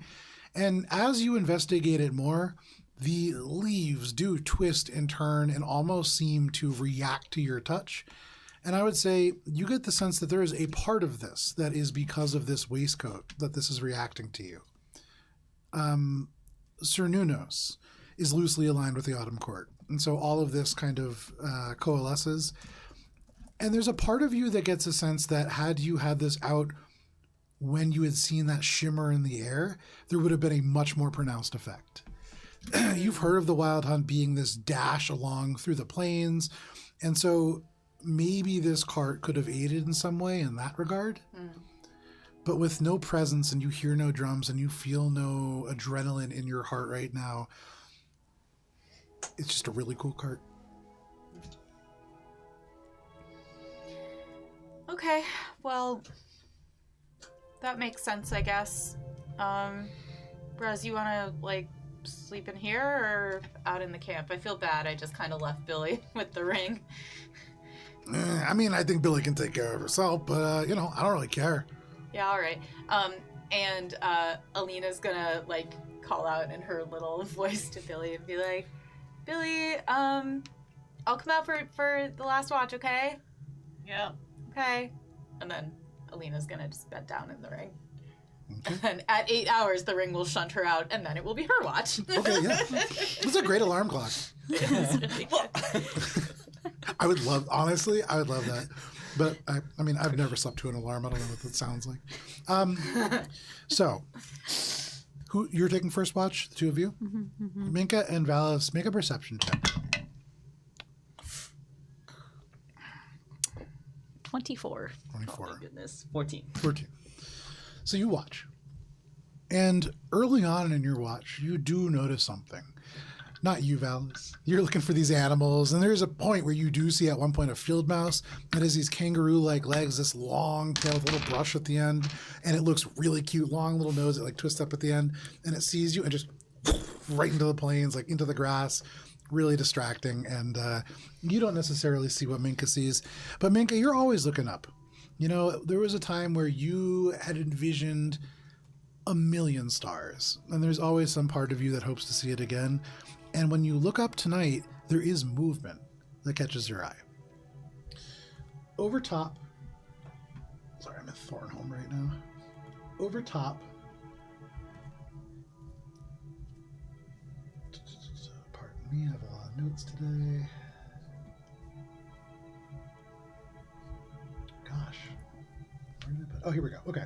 Over top, you see a large creature that seems to be maybe a bird at first, but as it gets a little bit closer and you see it winds from roughly southwest and in the direction of the beetle train proper, with a 24, you catch sight of some element that glows red high above, and it casts light on what looks like almost a crimson saddle or cloak atop this bird, and you recognize all at once with the legs, this isn't a bird, this is a griffin. And it is barded. It has this kind of tabard that just trails behind it, even as it flaps. And the individual that's riding it, you can't make out a tremendous amount, but you do see red robes. And they land on top of the mountain, or at least disappear in that direction. But aside from that, not a whole lot. You do notice there are a few lights that begin to make their way up the mountain, and so it seems as if traffic is at least a little bit cleared. But that's all that you really see. Is there anything that you're doing before your watch ends? I'm going to cast Goodberry. Okay.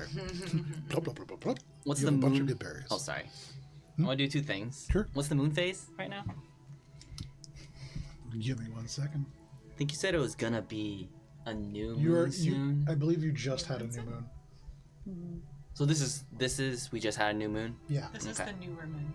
Newer moon. All right. New to me. So you are in a. You are very technically in a waxing crescent. Not that it looks anything like that. There would be a faint sliver of a moon in the sky. Okay. All First thing I do is just quickly take out the sword and just look at it. Okay. You look at the sword. Yep. That's a sword. It is still, yeah. Try to play with the topazes. Okay. You press these little gems that do feel like maybe there's some. Billy's had this sword for a long time, and Billy, as you've seen Billy flick it around, and nothing overtly aside from it catching on fire has happened, and you can't get that to happen with these topazes, so unclear as to what that's about. But I would say, Valis, you get the sense that there isn't an active function to this. You can't activate something here. Okay. The second thing I want to do is just talk to Minka. Okay. Hey, Minka. Hi. Can I ask you some questions? Sure. I was curious. About what prompted you to join this group, the Wandering Hearts, and come under Hearsom's employ? Well, I just honestly wanted information about the stars. And I heard that around in the tower, in the Emerald Spire, there were just a lot of information, a library. And I figure if I got, well, if I helped out with the Archfey, then maybe I could get in the library and just get more information about what's been going on. Huh. Yeah. I mean, it's not really anything insane. Ori did look at me like I was a little crazy when I told him about libraries. So I'm not sure if that's... Why did he look at you like you were crazy? Does he not know libraries exist? See, I wasn't sure. Because when I mentioned the library, I was like trying to libraries where the books are. He looked at me very funny. So I wonder if, because I didn't know what libraries were. So I wasn't sure if he also didn't know what libraries were. Do I know what libraries are? I feel like I would, but do I? And you're questioning it now because Minka is so earnestly saying all these things, but you recognize with no insight check required, and having spent some time around Minka just is kind of from the middle of nowhere and probably just genuinely, until probably relatively recently, did not know what a library was. You, even with the memories that have been removed from you, are intimately familiar with libraries. You've been around them. You know the smell of the old books. You know the way that the light filters through the windows and kind of fades elements of covers along certain shelves. But, I mean, Minka does not. Oh. Well, let me tell you, libraries certainly do exist. I think I plan to go visit the one back in the spire to read up a little bit more about, and I hold the prayer beads, these beads. But yeah, if you want to come with me and see if you can find some books, I can see if I can get us in. I don't remember what the protocol is, and I don't know if that's me forgetting or me being not made to forget. I don't know. Is your interest purely academic?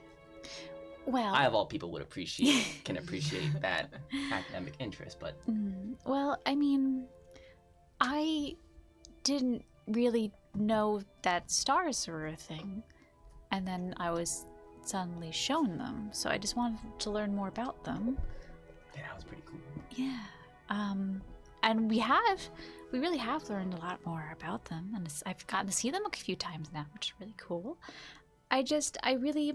At this point, I also want to know why. Why did I have that dream? And it's not the only one I've had. I just don't know what's going on. Oh, I'm not very good at explaining this, am I? Yeah, I guess I don't really know. I don't know a lot of things, you may have noticed. I've noticed that there's a lot of things that we collectively don't know. Yeah.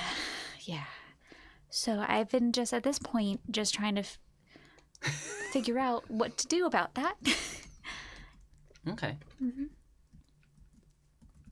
So you're just trying to learn more about the stars. And now other things too, because it's very strange out here. I'll have you know. And I feel like I also have found a bunch of very strange people in this process. And the more people I meet, the more I realize that this group is an outlier and none. But that I think I already knew. I just Is this also the first group you've traveled with? I Same walked here by myself from Darkbriar area to the Emerald Spire. It's quite an impressive walk. It took a long time. But you know, it's much easier when you have a group. Yeah. Yeah. So, Well, thank you for sharing. oh, thanks. I don't mean to be keeping secrets or anything. It doesn't really occur to me to say things sometimes or to ask for things. So it's not like an intentional withholding. I just don't always think about it. Speaking of not asking, how are you doing with all of this? I know it must be very strange to be out and about realizing they're missing a chunk. I think I love it. Yeah? Yeah.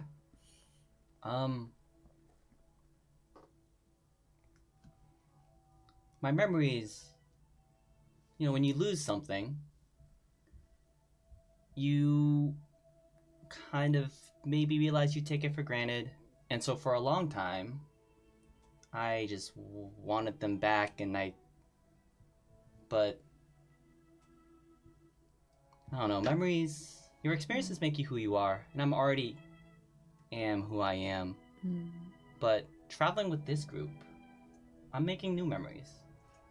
And I believe that the work that we're doing is good. I've seen things in meeting people that I've never seen or met or been able to meet or see on my own. And yeah.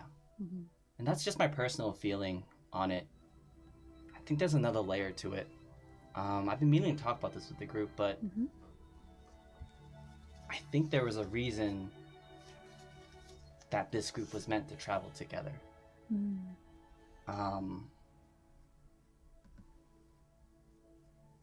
And it's a feeling. Yeah. Yeah. Nina kind of reaches across and like puts her hand on Val's arm and goes, "We all are lost, and we are trying to figure out what it means to be found."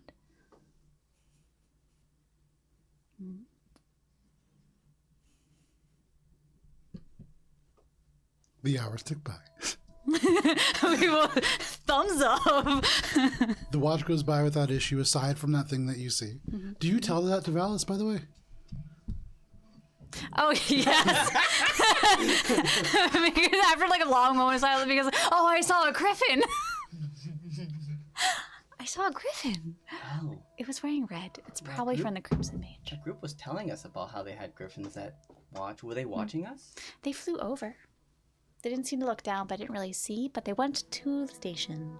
Or at least that's where I assumed. I kind of lost sight of them once they went to the mountain. Okay. But, maybe they heard about the traffic jam. And they went to the jam.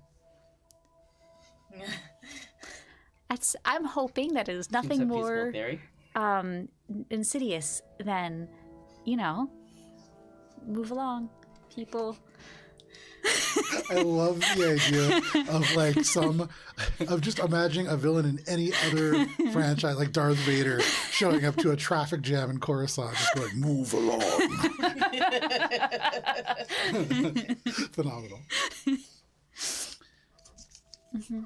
So you let Valis know about the griffin. It takes a second, but you do. And your watch passes without issue. After 8 hours, you are right out of the bottle. Oh, hey guys. And into the grass. You wake up. I guess Rez as well wakes up. Although Rez I don't think needs to sleep.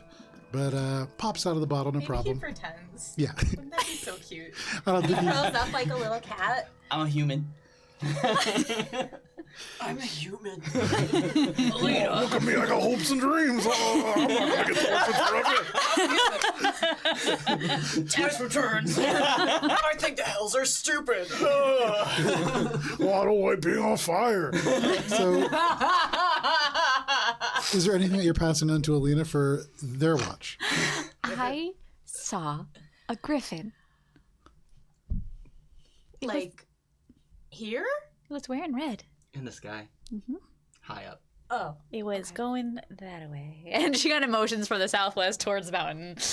I wonder if they were trying to follow those people that we just met. We did mention that Matriarchy has griffins that spy on from above, yeah? They did say that. Damn, that's crazy. Damn. Okay, night-night.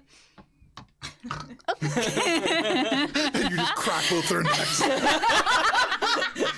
Chop, chop! I just want them to get good sleep. Forever. Night. So, Thank you for joining two us of on you this episode. begin to take your long rest. And Alina, it is just you. Go ahead and make a perception check. Surely I can get Ori too, right? Don't need him. 23. Fuck that guy. Fuck you stupid. Good night. You go around just assassinating the rest of your party. So you keep watch, and you too see something in the air. But what you see is a little different than what Minka saw. At first, because Minka clued you in, when you see this, you are like, oh, Griffin. And it's coming from the direction the last one came in. And you can see it is traveling west across the plain, and it makes a big loop, and it gets a little closer. And you recognize that you are drastically underestimating the size of this. This creature, whatever it is, and I would say the 24, even though it doesn't get very close, you see that it is a bird of some kind. Easily has a wingspan that breaks 100 feet. This is a massive creature, and you see, even as it just flaps its wings once, that carries it all the way out of your sight. But huge bird. Doesn't bother you, and you don't see it again. And your watch passes without issue. So, not a griffin, a bird? A huge bird. This bird, based on what Minka told you, would be like, I don't know, you couldn't even do estimates on that. This is a tremendously large creature. You've heard of dragons. This is more in that range of size. But not a dragon, a bird. Correct. What, like, flavor of bird? Like, owl type? Make a nature check. Pigeon type? It is definitely a rock pigeon. 16. It's a 16. Oh, wait, it was just really close.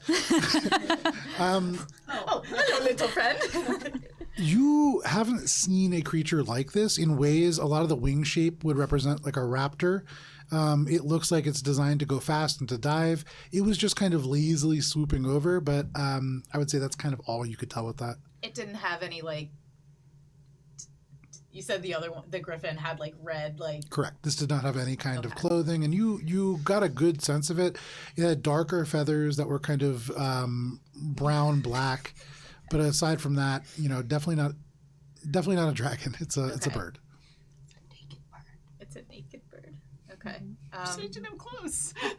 But it didn't seem like it was up to no Like good. most It birds, was just- it is yeah. naked. Yes. It's not up to no good. It was just birding around. Yeah, I mean, this is and what you can tell from the shape and everything, it's a predator. This is not like a goose that is flopping around. This is a very large bird that has the capability of being aggressive. Okay. Right now, it's just flying around. All right. I so desperately wanted massive goose. Now I do kind of too. Not gonna lie. Imagining like a massive goose just like wobbling around. Dan gave me the True perfect miniature for this summer, No. but I do have a big goose in miniature, courtesy of Dan. But Okay. it is not a goose. It is a very large bird of another kind. So like a bird of prey, maybe ish. Yeah. Type style. Okay. Well, that's unnerving. Alina grips her staff just a little closer, and then for a second she's like, "Wild hunt."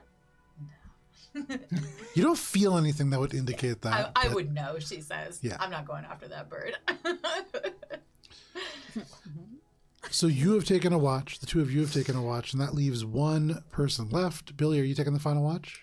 Yeah, Make a perception check. fine. Alina, are you passing anything on? I tell her everything that I saw. Imagine the biggest bird, and then like quadruple that in size, and then maybe quadruple it again. Bird, like, but capital B, and all the rest of the letters are capital too.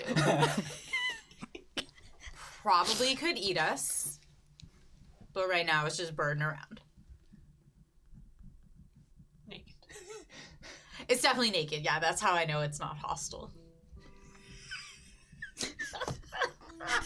That makes sense. When I am walking down the streets of Boston, I see a naked guy. I'm like, that's not possible. Hey, friend. Like, he's got bigger fish to fry. No, Bigger for fish sure. to deal He with. certainly does not. He's a bird. Yeah. They don't fry their fish, they eat it raw. Okay. Have a good watch. Yeah. Good night. Hey. Perception, you said? Yeah. 27. 27. I'm not so perceptive today. With the 27, as the hours wrap around, it becomes 5 o'clock and then 6. You're seeing the torchlights become much more plentiful along the path, and you can see that the traffic has fully restored. At about 6 in the morning, there is an incredibly quick amount of movement that happens in the clouds near the top of the mountain. And a couple seconds later, you hear a crack of thunder. And Billy, you see kind of take off and along the train, a beetle train, as it just begins to make its way along, driven by these two bright blue beetles that reflect a little bit of the torchlights that are kind of mounted on either side. And you see that begin to chug its way across and to the next station. I missed the train. Is anyone awake to hear her say this? Probably Ori. He's probably done Transin. Yeah, probably Ori, but Ori's just walking around. Yeah. Oh, we missed the train, did we? He's a chimney sweep. Oh, We missed the train, did we? Oh, that's too bad. That's too bad it is. Oh, that's too bad, Miss Poppins. I can't do the voice. How does he do the voice? So your watch passes without any further issue. I don't see any naked birds or any You griffins. see, I would say you do see naked birds, but none that are large. You see at one point an owl. You see a couple of other just what An look owl? like, yeah, Like a normal owl? make a nature check. I remember the owls. Yeah, owls everywhere. It's a fucking weird owl because I rolled a 7. Weird fucking owl. It's a pretty weird looking owl. I see you. You could see it kind of pulls its head back and then just tilts and then takes right. off. You've successfully scared it away. And so with Billy's great protection, you all survive the night and you can mark off a long rest. The Hey, help. dawn rises on the 2nd of high summer. It is a relatively warm day, and as all of you kind of come awake at various times, you can go about eating breakfast and things like that. Is there anything that you want to do before you return to the train? I made an owl fuck off. Oh. I'm sorry, you did what? You made an owl fuck off? Yeah. You made it. Mm-hmm. Was it a spooky owl? It wasn't normal. But was it big? Like Yeah. big, but okay. Good job. Was there a big owl? Oh yeah, there was a big bird. Remember the last time we saw Enormous. the weird owl bird? Was Yeah. it? Yeah. I saw another one and I made it fuck off. Okay. But I saw a giant bird, like enormous, like a dinosaur, if I know what that is. This place has weird stuff. Have you ever heard of a massive bird? Make a nature check. Make it at advantage. Hey. Pretty cool roll. Have you ever heard of an owl bear? Yeah, you've heard of owl bird before. You mean owl bear? Fuck off. 23. Did I hear that right? That's very impressive, Billy. Thank you. With a 23, Not sarcastic. He believes you. I would say Lot has actually told you because they do occasionally nest up in the mountains around the Enclave. There are these creatures, and they're very rare, known as rocks. And they would match this description. They have wingspans of 120 feet. They're huge. They have been known to pick up like not just like a horse, but a team of horses and just snatch them off and not return. They don't eat often, and so seeing one is generally not a good sign. It means that they're hungry or they are moving, one or the other. But that would match. Oh, Bet that owl was more dangerous. oh, you mean like a rock? Is that what they're called? Yeah. You like rocks, don't you? I do. I've never seen one of these kinds. Bird rock. I have heard about them. Apparently, they can sometimes be in the mountains around here, but it's very bad if you see one, because that means it's hunting. But or I saw one. Right. So it's either hunting for something, and they're really big, so they really swoop and like grab a lot of stuff. But also, if it's not hunting, something is in its home and is causing it to look for a new home. So both those things are not good. But Maybe it's it'll eat the griffin. We don't know if the griffin's bad. Around a mouthful of trail rations, Billy says, "Oh, by the way, we missed the train." What? we did. There'll be multiple trains, aren't there? Yeah, you had heard just recently that there's one roughly every hour, almost like a ski lift situation. Oh, Is it too late to look for Moon Ward, or is that only you can find it in the night? I think it's too late. I'm sorry, Bill. Yeah. All right. Well, should we go catch that train? We should at least start going towards it. It'll take a while to get up the mountain. I have good berries. Look around for animals. Okay. Make a perception check. Offer Oh. good berries to everyone. 7. It's real tough. You know, now that your compatriots are all talking, once again, nature seems to be giving you a wide berth. Billy told the owl to fuck off. Yeah. They all went to the nature meeting. And it was like, hey guys, you know what? Let's just leave them alone. They don't want to make friends. So they're like, are you sure we have all this information about Nature the Hope plot? And they're like, no. Leave them be. So are you all making your way back to the train? I'm an exposition mouse. Yes. Yes. Cool. You make your way back towards the train. Very easy to do, only about 10 minutes off. And indeed, traffic has begun to move regularly again. You can see Minka now. There are dwarves posted on each of these kind of individual platforms. They seem to be looking over things, but not stopping anybody really or asking questions. They do talk conversationally really to people as they go by. Things have really picked up to a little bit more of a regular pace. I will look to see if I can see that one dwarf who said it was going to be very expensive for me specifically to take the train. Make a perception check.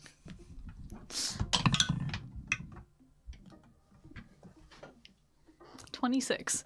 Wow, great eyes. And it would take those eyes to see this individual, but you don't see them. You see this painting of them off in the distance, a little bit closer over to that like cart kind of thing. You can see what looks like, it says, you can barely make out the letters. You can't really make them out on the bottom, but on the top it says Watchmaster. That is where you can see their face. Employee of the month.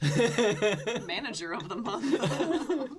Minka? But you don't see them physically, at least not yet. Minka, is something And because it's bothering 9 o'clock, you? Oh. we're going to step away for a quick break because I have to use the bathroom. And I'm sure everybody else does as well. We will take a 10-minute break. We'll be back in just a little bit. There's a timer on your screen. We'll see you then. Bye.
and welcome back to Adventures in Alberon, Courts of Everest. We're playing D&D, and we'll pick right back up.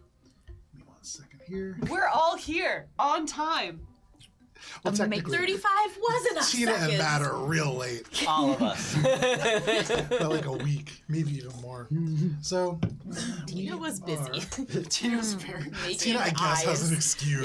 Yeah. What's your That has no excuse. Yeah, Matt, you're not making a person. Excuse is friendship. That's true. That's a good excuse. Not as good of an excuse as making a whole human. Yeah. Including the eyeballs. That's the hardest part, really, I find. Yeah. So you make your way over Anyway.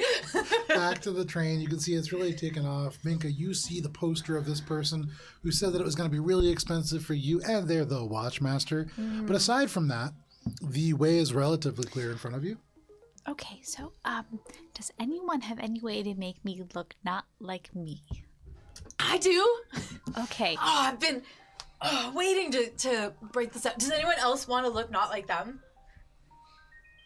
Ori? Okay. Oh. Yeah. Come here.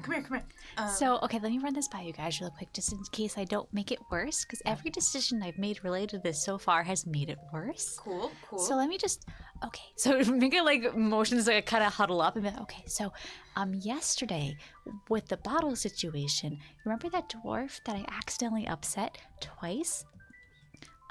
They were like, hey, the ride's gonna be very expensive for you specifically. And they apparently are the Watchmaster, which means they 100% can make it very expensive for me specifically. And, I'm very blue, and not many people are blue, so there's gonna be no chance that he's gonna confuse me for someone else. I got you. I can make it seem like you look a different way. But did he notice that you were traveling with us? I don't know. I don't think so. Okay. I just know that I upset him very deeply, and I didn't mean to. Don't worry, we can fix this. Are we? And Alina's like, come maybe back. Let's do this where nobody's like looking. Right, we are What? just standing in the middle of the thing. You want to change? Make me Billy? look like a human? Just for fun. Sure. You want like just rounded ears and that's it? Okay. Valis is green. Surprise me. I thought his hair was green. My hair is Okay. green, and I think my skin is. You have a faint greenish cast to it. That's like an undertone more than anything. All right, come here, Extreme everybody. olive undertone. Extreme. Billy, any requests? I mean, you always look good, obviously. I just, if you wanted to try something out.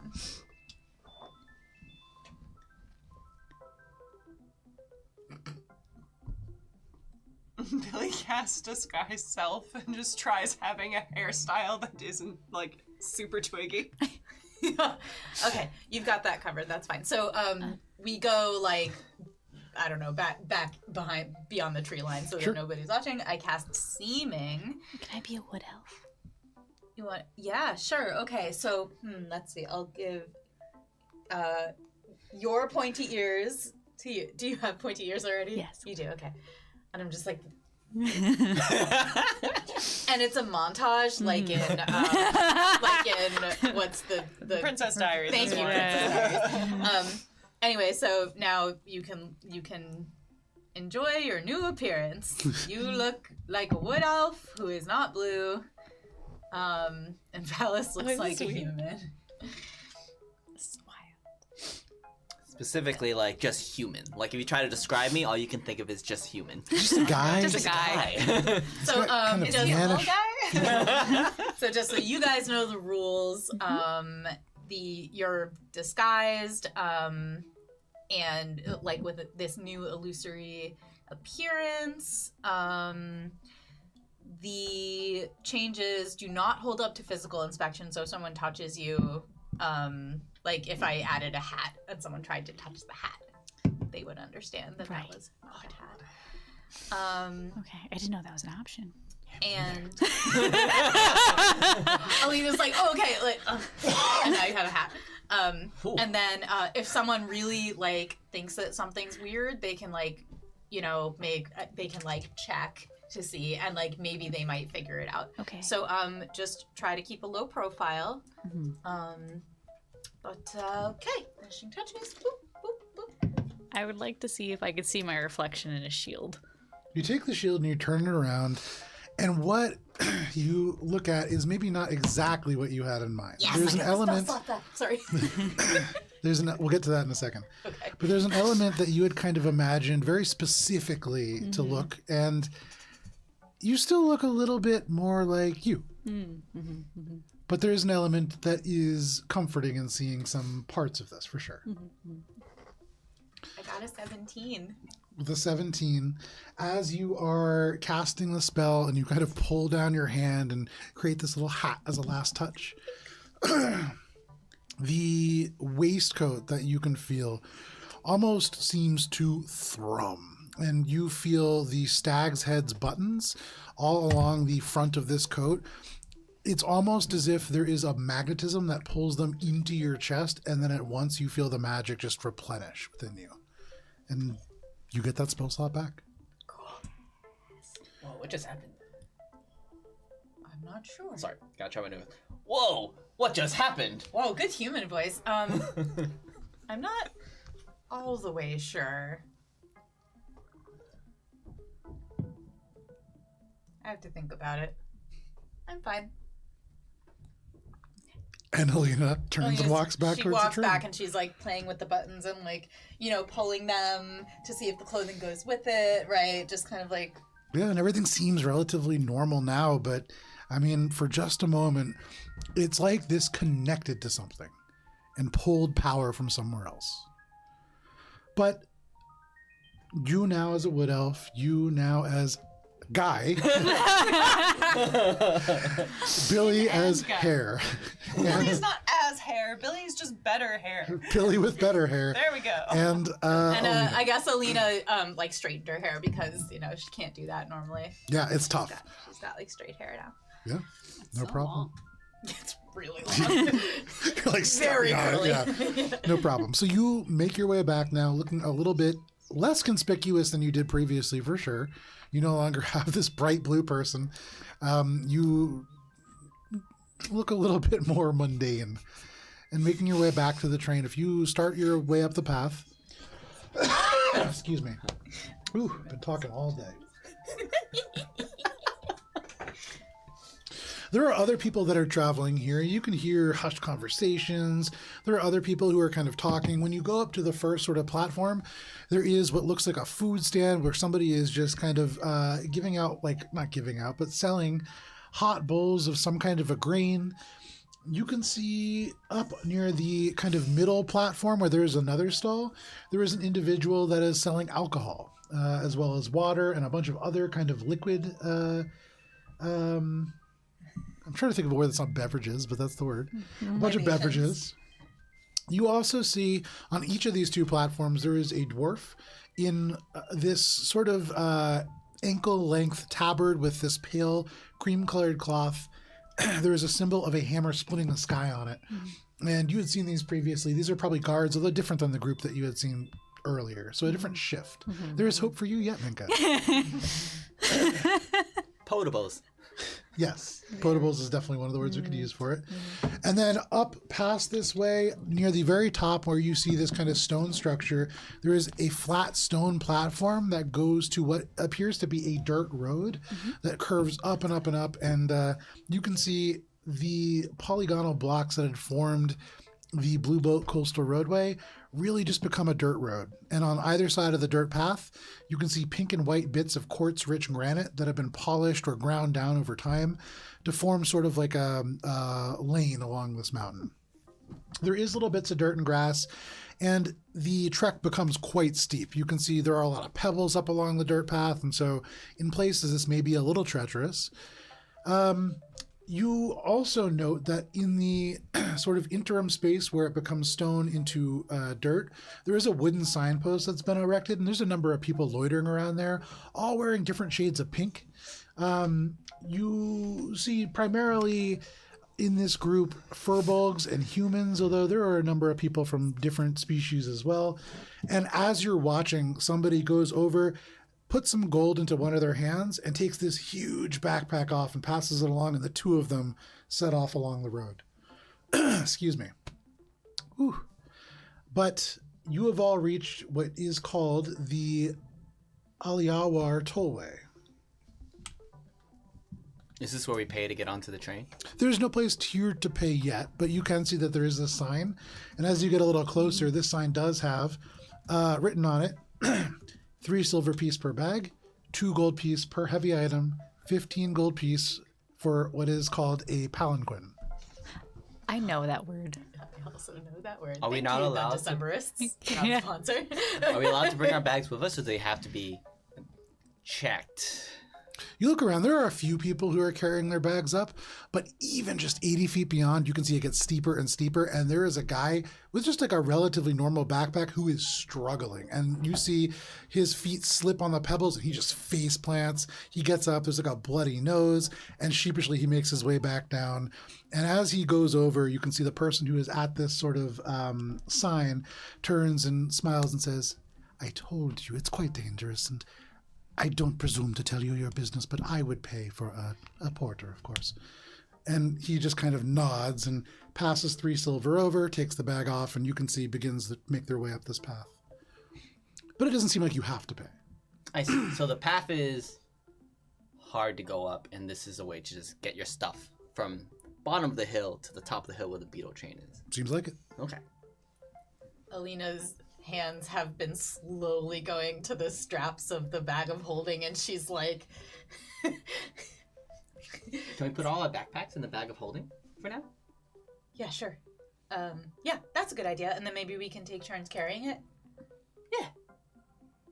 I like that. Okay. I just really would rather not give it to Oh, I agree with someone that. else. Oh, yeah. I agree with that sentiment. Okay. Awesome. Okay. Oh, thank so- you. You make your way, all of you taking some time to put your bags into this bag of holding. As you walk past this individual, you can see a furbolg turns to all of you wrapped in pink, and actually, Minka, not dissimilar to the clothes that you wear, although this much more gauzy and pink instead of blue. But they turn and they just say, "Would any of you like help with your belongings? The path is quite treacherous. I would recommend a porter. People fall off the sides all the time, and I'm good. And Alina activates her flight ability and just kind of hovers up like 6 inches and is like, oh, very, very handy. Well, still, it wouldn't hurt to be careful." thank you for the advice. We'll be careful. Kind of nods, and you make your way past. That's Susie. I can hear him. What? I got your mouse? Yeah, there's a Can I cat and a cast mouse that is magic, very or loud. will it Seeming. undo? So you make your way up. Can she cast magic under seeming? Oh, I don't know. Seeming concentration. That's a good question. Seeming believe is it's not concentration. Okay. Important things. Yeah. I don't see anything about the target not being able to do. No, you can cast for sure. It's Yeah. because you're not the one doing it. There's no risk of breaking this. It's not like invisibility. No, seeming is a great spell. It's the best spell. Yeah. Because I can do part of mold earth is you can cause it from non-difficult terrain to not difficult terrain. So, so I would like to use that to help get us up this mountain as Oh. easily as possible. Yeah, no problem. So as you begin to walk, you begin to mold earth and you clear pebbles, kind of pulling them into the actual dirt, and the substance of the path itself becomes much more walkable. And so, though it is still steep and not a fun climb, the first 20 minutes, no problem. However, about 25 minutes up the path, you reach the first really sharp hook where it goes around what is just off to one side. Roughly a 60-foot drop, maybe even closer to 80. Down below, you can see just a patch of brambles and jagged boulders that kind of protrude from there. There are already down there, actually, as you all approach and kind of peer over, a pair of wooden stakes that have been painted, and you see names written on there. Certainly, probably markers of people who have fallen in the past. You also note that the path would normally be about 15 feet wide. Were roughly 10 of it not taken up by a huge statue carved out of rose quartz of a huge man with a mustache. He has a number of different kind of flowers and things that are draped across him in these big garlands. And this takes up a huge amount of the path. The only remaining part is maybe like 5 feet, and you can see people like shuffling because for the next 60 feet or so, it is just 5 feet wide, and it's really, really narrow to get through. Billy looks for a plaque just to see, you know, the lion, the witch, and the audacity of said bitch. I like that. You see, there is a plaque, for what it's worth, on this kind of statue that says "Follower of the Pink Zephyr," and that is the only plaque that you see. The Follower of the Pink Zephyr. Fuck this. What like percentage of the way are we up? Because I'm just gonna keep replenishing my flight until I'm out of uses. So about half an hour will bring you roughly a quarter of the way up. Okay. Well then, in that case, after the first 10 minutes, I'm gonna come down and use it strategically. Okay, no problem. I only have 4 uses, Joe. Does Billy know anything about this pink zephyr bullshit? Make a history check. I would say at disadvantage, unfortunately. Well, it can't get much worse than that. Can though. Oh, it really can't. I rolled 2 8s. Ooh, Which makes it 9. not a lot. Didn't think so. Hey, you got it. Cheshire wears a lot of pink. I mean, maybe it's Cheshire's groupies.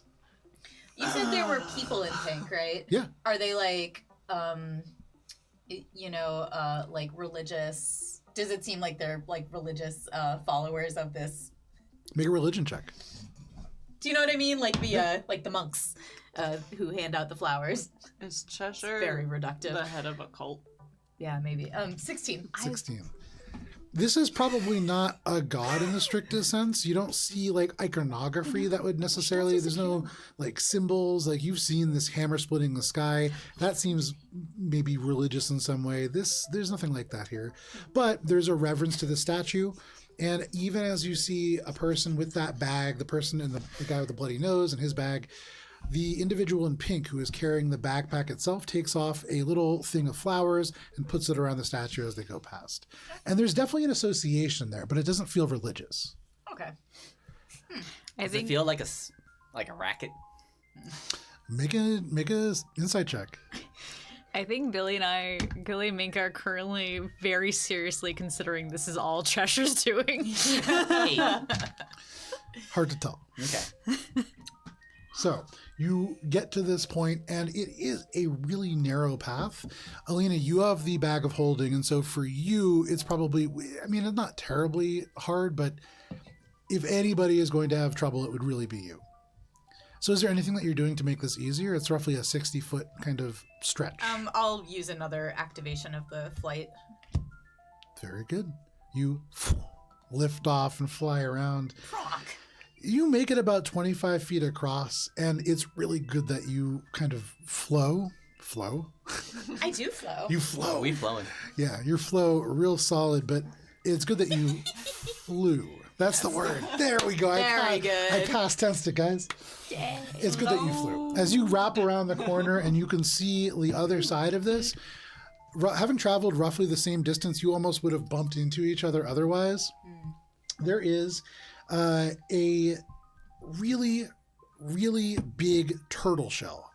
And you recognize not just a shell, shaking slightly, perhaps from fear, a turtle has just retracted in and is like leaning a little bit over the edge, but otherwise seems to have just kind of clammed up. There are a couple other people that you can see on the other side who look a little frustrated, maybe 20 feet away. And you can hear this halfling just says, "Just get up and go already, or just fall." Hey, are you okay? You just kind of look down at this individual and make for free, you can see just the little like face of a turtle appears in the darkness of this shell, and they peer out and they just say, "It's a real long way down. I don't want to come out. Please don't make me." I can try to help you. I bet, is it just this part I know is really scary, but once you get past it, you'll be okay. Make a persuasion check. 11. You see the eyes get a little darker, and he just goes, "No, I don't think I will," and What just retracts into the darkness. Okay. Can I Can I ask see my this? friend to help you? Maybe my friend can just at least teleport you just a little bit out of the way. Hey, Valis. Yes?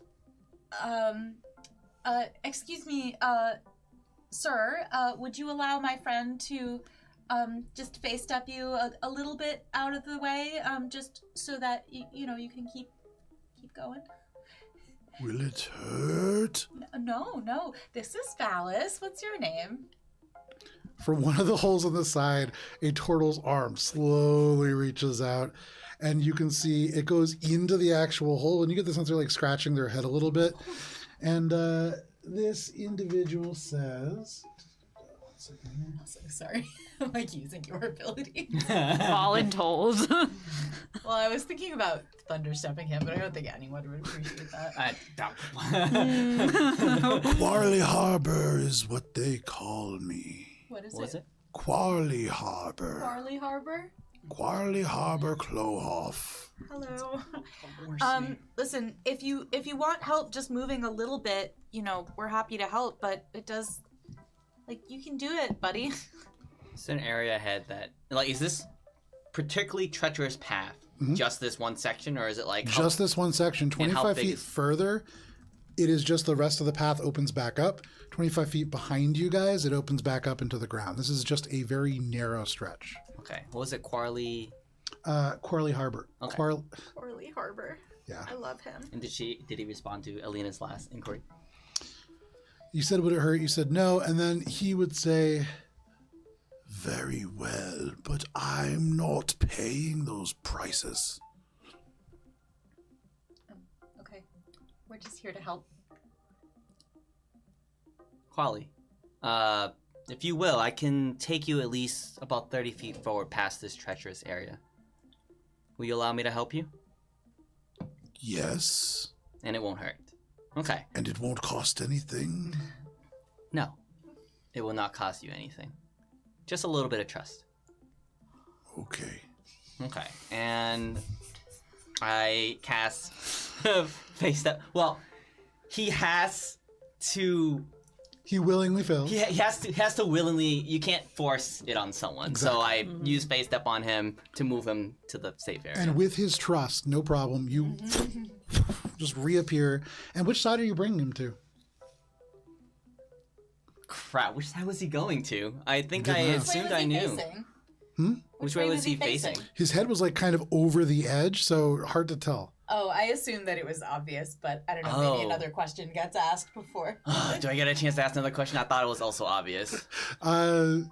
Like, I feel like... Sure. like, I'll say not seeing it. no problem. Yeah. Yeah. You, in the way that he was facing, in the direction that you had all come from. And appearing there, the shell around in a circle, and then stopping as two arms come out to stop himself. And slowly this turtle makes his way out. And looking around, he says, well, Albie, you did it. Good work. I'll be going now. And he Safe travels to you. kind of picks himself up. The other arm goes back inside. And he pulls out this bag, and he kind of begins to shuffle down the mountain. No problem. Other thanks, people Valis. follow, and so there is a brief moment where you have to wait and like let 8 or 9 people pass who had kind of corked up behind him. The halfling thanks you as he walks by. I high-five him. He kind of I mean, I posed for a high-five. okay. He kind of glares for a second, then you come a little lower, and he jumps up and gives you one because he is a halfling. But no problem. And I am currently flying. I forgot about that part. Hey, come give me a high five, nerd. Sorry, I'm not good at social stuff. You know. After the last one passes the halfling that you offend, you can make your way past this stretch, no problem, and to the other side. Valis, I owe you one. I know I just offered your talent without asking you first, so Oh, really? I thought you just knew me well enough to know that I would have helped. yeah, I guess that's true too. You walk up the mountain, It's much easier as you go, and there's a place where you actually go, and there's no open space to the side. It's been carved into the mountain proper, just a little tunnel. It's only about 40 feet wide. But Minka, you are noticing that within the actual structure of the mountain itself, there are some very beautiful little flecks of agate and elements of granite and parts of rocks that are quite pretty within the stone here, for what it's worth. And as you get a little further up, almost about the halfway mark, you see on a place where this kind of curves around again, another tunnel. This has a massive statue, similar to the one that you saw previously. This one's about 20 feet tall. Again, underneath it, it reads, Follower of the Pink Zephyr. You can see opposite them, there is a slightly cruder statue, and you can see an individual who looks to have maybe horns or something like that, like an almost kind of helmet. Almost kind of helmet that is like behind them. You see there is the imagery that would suggest a huge sword or some kind of a armament behind them. But the two of them are kind of looking at each other, and they seem to be almost depicted as talking. Underneath them, do you read Aaron? Okay. Absolutely not. You see these two individuals, and they are just kind of around a stone carving of a pond that has been kind of symbolically put between them. And that's what you see. Otherwise, on the other side of this statue, even narrower than the last time, only about 3 feet wide, looking out over a misty kind of expanse that is the Sentinels below, there are towering pines that rise up to really epic heights, and you've heard of huge animals, and you could imagine them walking beneath you. But at this distance, even above, you can actually see the beetle train tracks from below here. This path that is only about 3 feet wide goes all the way out to maybe 5 feet again, but winding here and there as far as you can see, for at least 100 feet and perhaps further. There is a place where it becomes kind of like a little tunnel again, only for a couple feet, where it becomes from here, I would say you can see the area on the mountainside is just pure agate on that side. There are some more intricate carvings in there as well, but you would need to get closer to kind of see more. And currently walking along this path, much closer to the other side, there is a very elderly minotaur. And they are slowly walking this path. They take up the whole thing, but they walk pretty assuredly. Are they walking away from us or towards us? Toward you. Did we take the wrong way? Because this seems like a highly treacherous path to the beetle train. It's the only way. Yeah, is there any other way we could have gone? You look around and you don't really see any other way, but Valis, you had mentioned before, is this a scam? And you're recognizing that these pathways that are all really narrow are absolutely artificially created bottlenecks. These statues and things make it even harder to get across. And you think back to the sign that you had seen previously where people offer to carry you your bags. And yeah, this all seems to be funneled towards making money. Not the wrong path, but this path has been very purposefully designed. There's some Imagineering happening here. This Minotaur moves very slowly, and at a quick glance, you're guessing that this is probably going to hold you up for an hour if you let him pass. Which, I mean, no real problem. It'll be about noon when he gets here. Are we on any sort of time limit? You said the train comes every hour, and How long does the spell last? 8 hours. Oh, okay. Yeah, no, that is fine. Okay. You're fine. It's a cool spell. Been waiting to bust it out. And I ain't even gotta concentrate on it. Slowly he walks. Really slowly. 45 minutes pass. Wait, He's we could almost just to you. Get up to him and teleport behind him. Oh no, that probably is dangerous. I mean, he's gonna make it. He's an old fella, and we should respect him. Respect your elders, right? So You all look back, and he's like slowly making his way, and oh, he's sitting down. okay. Well, Is there anyone else around us heading in the same direction? You see back behind you, there's other people maybe 20 minutes behind you on the path, and a couple other people who are beginning to kind of come up after that. But that's kind of what you would see on this stretch. Hello, fellow travelers. Back towards the other people? Yeah, as they approach, you said they were 20 feet away. Sure. Like 20 minutes away. You 20 minutes you're away. Pretty far down. Sorry. You can do that. So okay, Well, I'm just gonna wait here, but just so I understand, there's a Minotaur who's like basically blocking our path, and he's like sitting down now. Yeah, so you see the face less like a cow, more like a mountain goat because of all the wrinkles that like pull down over the actual eyes themselves. These two huge horns have kind of become a little worn. You can see almost like they're shedding a little bit. They're old.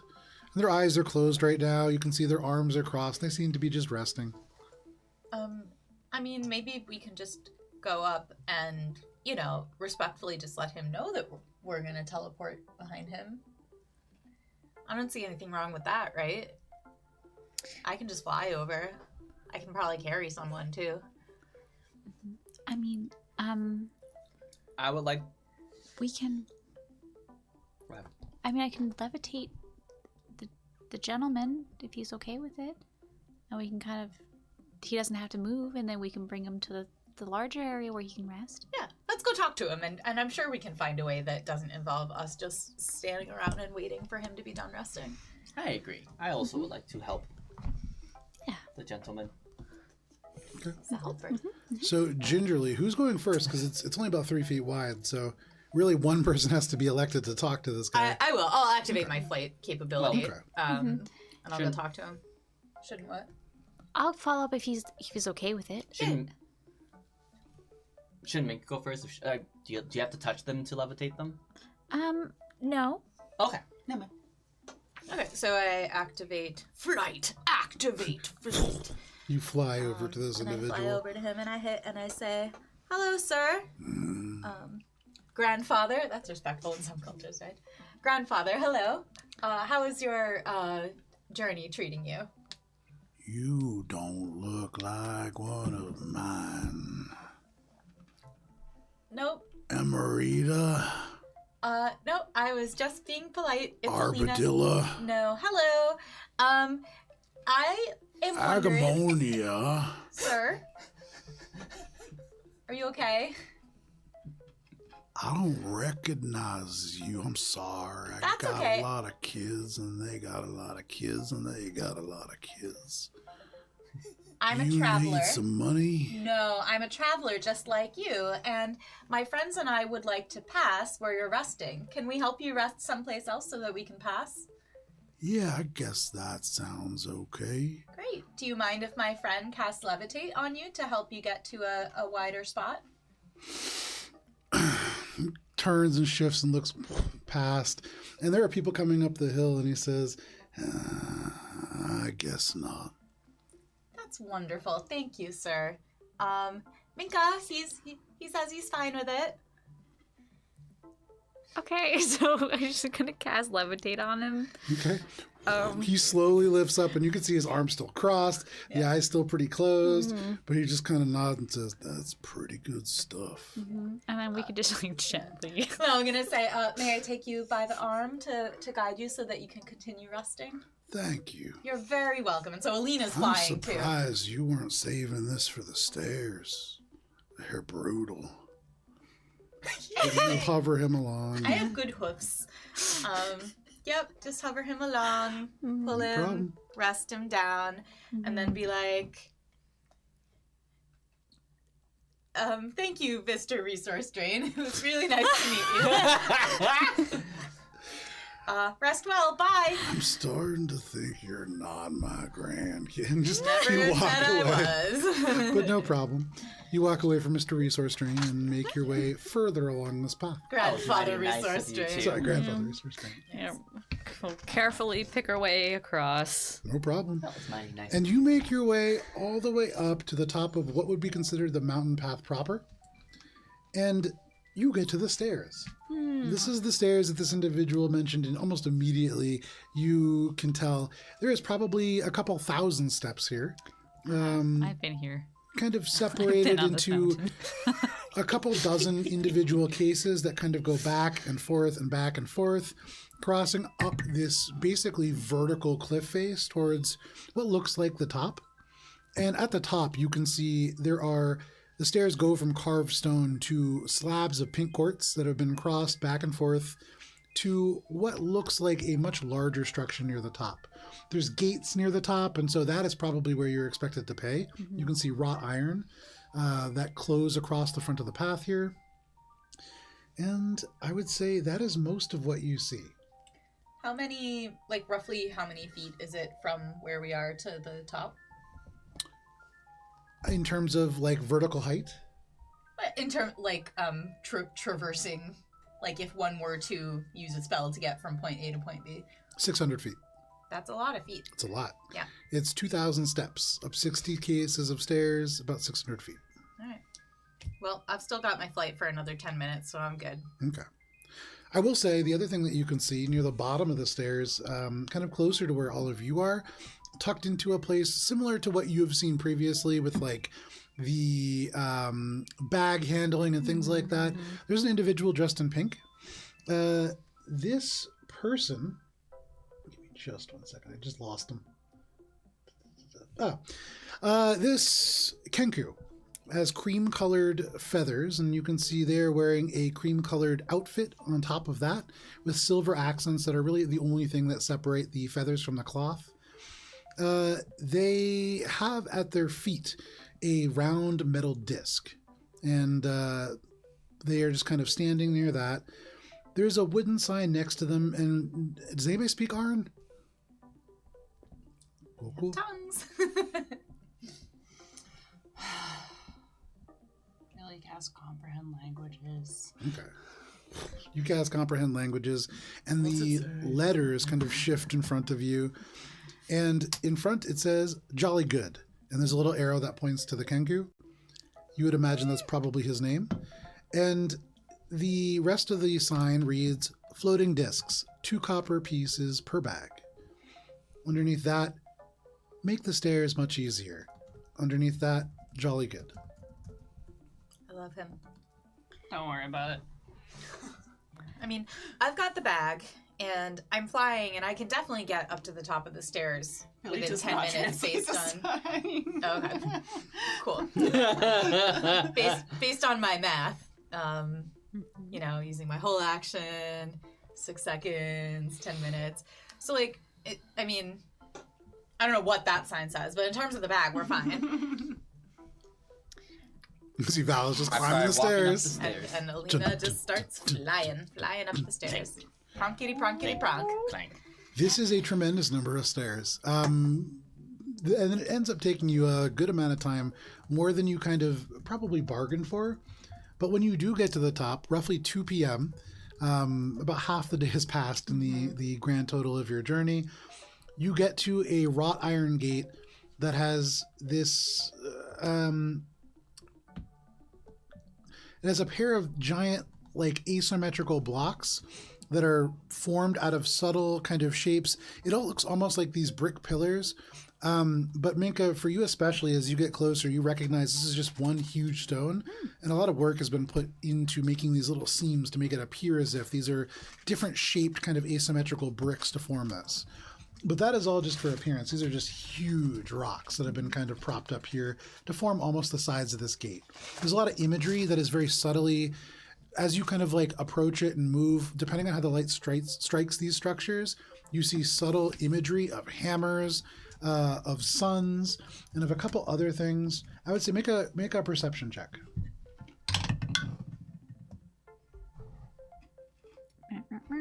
$24. Do you read Dwarvish? Nope. You do note that there are Dwarvish characters in here that seem to have some kind of religious connotations, but aside from that, probably can't really tell. But there is definitely artisanship that is very mindfully put into this, and what looks like just a brick column has a lot of layers to it. But I would say that is probably all that you can tell from that. And as you are considering this, you hear this crack of thunder, And looking up above the fence, above this structure that is the station proper, with a couple people milling about in front of it, the tracks go up and up and up, and you can see at the very top of them, cresting now, the glint of metal as one of these trains approaches.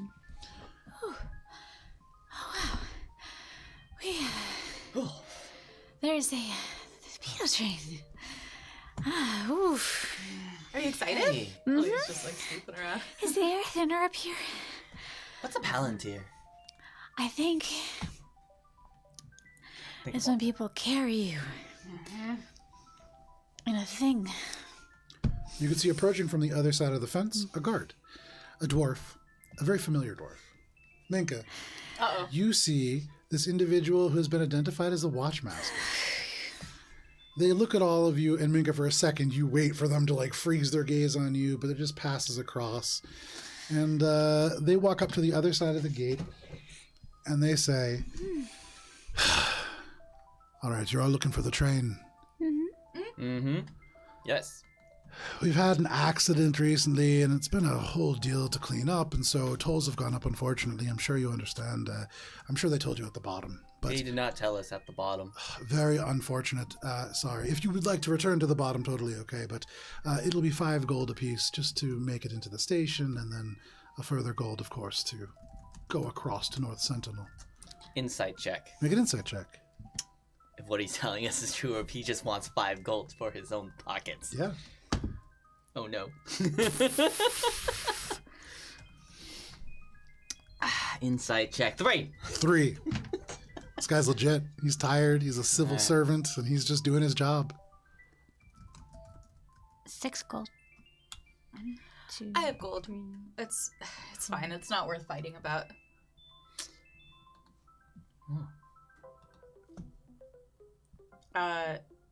So how much did he say it was per person? 5 gold apiece. To get in, and then a gold for each station. Oh, okay. How many stations do we need to go? How many stations is it from here to Darkbriar? From here to Darkbriar, give me 1 second. Pull up my beetle train. Beetle train. Beetle train. I have a map, actually. So right now you're in South Sentinel Station. You'll need to go across to North Sentinel Station, up to the Jarlon Mine Station, and then Darkbriars after that. So 4, counting this one. So 10 gold apiece? You'll have to talk to my cousin about the actual fare, but 5 gold to get across the gates. Elena kind of leans in and she's like, listen, you guys are in a rough spot. I mean, having to like run this toll booth, oh my god, and telling people that it costs so much, like, I bet you would love to just make someone stay for a change, right? Can I make a persuasion check? You can see, at disadvantage, make a persuasion check. It's worth a try, okay? Oh no, natural one. Natural 1 for a total of 10. You know, I'd love for somebody to make my day for a change, but unfortunately, there's only been trouble. So, no, not especially. I would like to do my job, get the amount of money that I'm supposed to, and not get in trouble. Right. Damn. I feel that, man. And she like begrudgingly digs out gold from her bag. Okay. And you begrudgingly pay. I do. And I tip him a silver. Do you? I do. Okay. Make a persuasion check again. Regular? Yeah. Another natural 1 for another total of 10. Appreciate it. And he nods. Unfortunate. And that is all you get. See, Unfortunate. Talon, you don't need to woe. We do it ourselves. We do it Yeah. ourselves. The gate Wait, so opens how up. much and of it am I paying him? 7 times 5. How many? 20 gold. 20 gold? 20 gold? So, Sorry, okay. no, so you have 6 party members and you have Finn. That's 7. So if you're Okay. paying for everybody, that would be 35 gold? Right? Okay. Guys, this is gonna clean me out, so someone else is gonna have to cover the stops. The gate is open for all of you, and he says, you can go and talk to my cousin Arlunda, and she can get you tickets. Are we gonna have to pay her too? Because we just paid you. Can we have like a receipt or something? You're going to be inside the station. That's sort of your receipt. Oh, okay. Inside check. You get inside check. 11. Hard to tell. Yeah. I hate this train station show. You're all going in? I'm going in. Alrighty, you make your way in. Do we have enough money for the rest of the trip? Because I only have 2 gold. I've got some. I have. Here's some better pay us back. We can always flash our badges if we need to. Let's just go. You make your way past Cheshire the has. fence. I'm sure Cheshire can spot us. I feel like Cheshire's just like, If we ask nicely. If we ask nicely. I've got 9 gold. Oreo, what are you doing down Oh, here? the man's. I've got 9 gold and some silver if someone is okay having a lot of extra coin. See, we'll be fine. I know that Cheshire will come through for us, and I give her like my best Yes. like puppy dog eyes. So you can see in front of you there is a sort of station building, and this has a office within it. You can see there is a number of very fine stone benches that have been created that have these metal railings, and there are people waiting for the train here. There's a pretty good capacity, but only about a dozen people here. The station window has a sign in Common, in Dwarvish, and in Auran, and it seems to all read the same thing. It says seat cushions, 1 silver piece, woven blankets, 3 silver pieces, books, 5 silver pieces, commemorative Thunder Beetle token, 1 gold piece, tickets, 1 gold piece a station. Is this like Disneyland, basically? Like, Without an insight check, there's a lot of markup and kind of like nickel and diming that is happening here. Yes. I'm beginning to see the merit of the original plan. Val's more and more being persuaded. Okay, well, let's be responsible people, adventurers, and we'll do the thing. From the window, you can see this dwarf says, "Hey, are you trying to get on the train? You only have a little bit of time to get a ticket." Oh, are you yes, Good ticket. let's go. We were told you would give us tickets. Yes, I'm Erlunda Goldhammer. You looking for tickets? Where are you going to? Darkbriar. 1, 2, 3, 4, 6, 7. That'll be 7 pieces Nope, of we gold. already then. paid. What do you mean you've already paid? He told us that we paid him, and then we came in and got the tickets from you. Yes, you need to pay for the tickets though if you want to go anywhere. But if you we just paid to want, get in. and now you're in. Yeah. Am I not explaining this correctly to this one? You understand getting in is different than taking the train. Is there anything like in here of note? You look around You're and gonna start breaking there are stuff. definitely, there's a little table behind the counter that has a number of books on it. There Matt just gave us a woe and said, extort harder. and you can see, We would like to she proceed on says, without Matt. "Excuse me, Without Ori." just a moment. I kick him off the And she mat. goes over to the sign. She crosses out next to the books where it said 5 silver pieces. She pulls a book off the shelf and makes it 1 gold piece. And just says, supply and demand, I'm so sorry. And she takes this book that says The Little Cat in the Jaguar Valley and tucks it back into her bag. We're gonna let everyone burn this place. Okay, I have 3. I have 2. How much is it for Darkbriar? Oh, you're going to Darkbriar. That's different. That's 3 stations away. We did 21 gold pieces, that would be. Per person? No, for all of you, that would be ridiculous. That's truly ridiculous. I have 2 gold left. I have 2 gold. 3. I have 9 and 10 silver. That's 10 gold. I have 7 silver. So I look at Ori and Cheshire, Okay. and I know this is kind of complicated, but we are also paying for them. Correct. But And they're so not here. I would Yeah, say so we deserve to be able to. between Ori and Cheshire and Finn being like, "Oh, I found a copper," I think that they can put enough together to round that out. But this definitely, this trip seems- has devastated your finances. I'll never financially recover. I mean, Hearsome said he was gonna leave us money, And you pass this money over. Yeah, no problem. And you we are pass this money choosing over. to not flash the Hearsome back. And right she now. says, "Can I interest any of you in a commemorative coin, a No. collectible? You can get one at every station." "No, Well, Thank you for the offer, though. what about books? What about blankets that No. get I would love cold to on just the get on the train now. Very well. Nigga just looks very hard at No. like everything around. And it's just like, And you can see, I mean, the commemorative Thunder Beetle token, it is gold. You can see it depicts one of these beetles that you can see now, like driving the train towards you. It has been enameled green. And seeing you kind of like eyeing it, she says, each station has a different color, and if you can collect them all, you get something, you know. get what?" I don't know. Nobody's ever collected them all, strangely. Makes sense. Bye. You drag Minka away. Alina's mood has drastically decreased from the moment she had 35 gold to not having it anymore. No problem, yeah. Sourpuss. Free action sourpuss. It's a free action. It's a lifestyle. And it's one that you're living now. Yeah. And as you make that face, you can see this train crests the top of this sort of track and then begins to descend, and it descends rapidly. And for all of you, I would say, Minka, you've seen this before, and so it's not shocking to you. It goes quick and then stops quick. And you almost probably at this point have heard this thunder twice. You imagine to stop this amount of momentum, it's probably a very similar concept to Thunderstep. And as this races towards all of you, because it's 10 o'clock, this is where we're going to end for the evening. But you did avoid a pretty substantial encounter. And so all things considered, I think you guys did very well. Woo! You are financially not as well off as you Devastated. used to be. Matt, So your, we your, just- your character's country fucking sucks. We just need to ask Daddy Hearsome for more money. He never lets us down.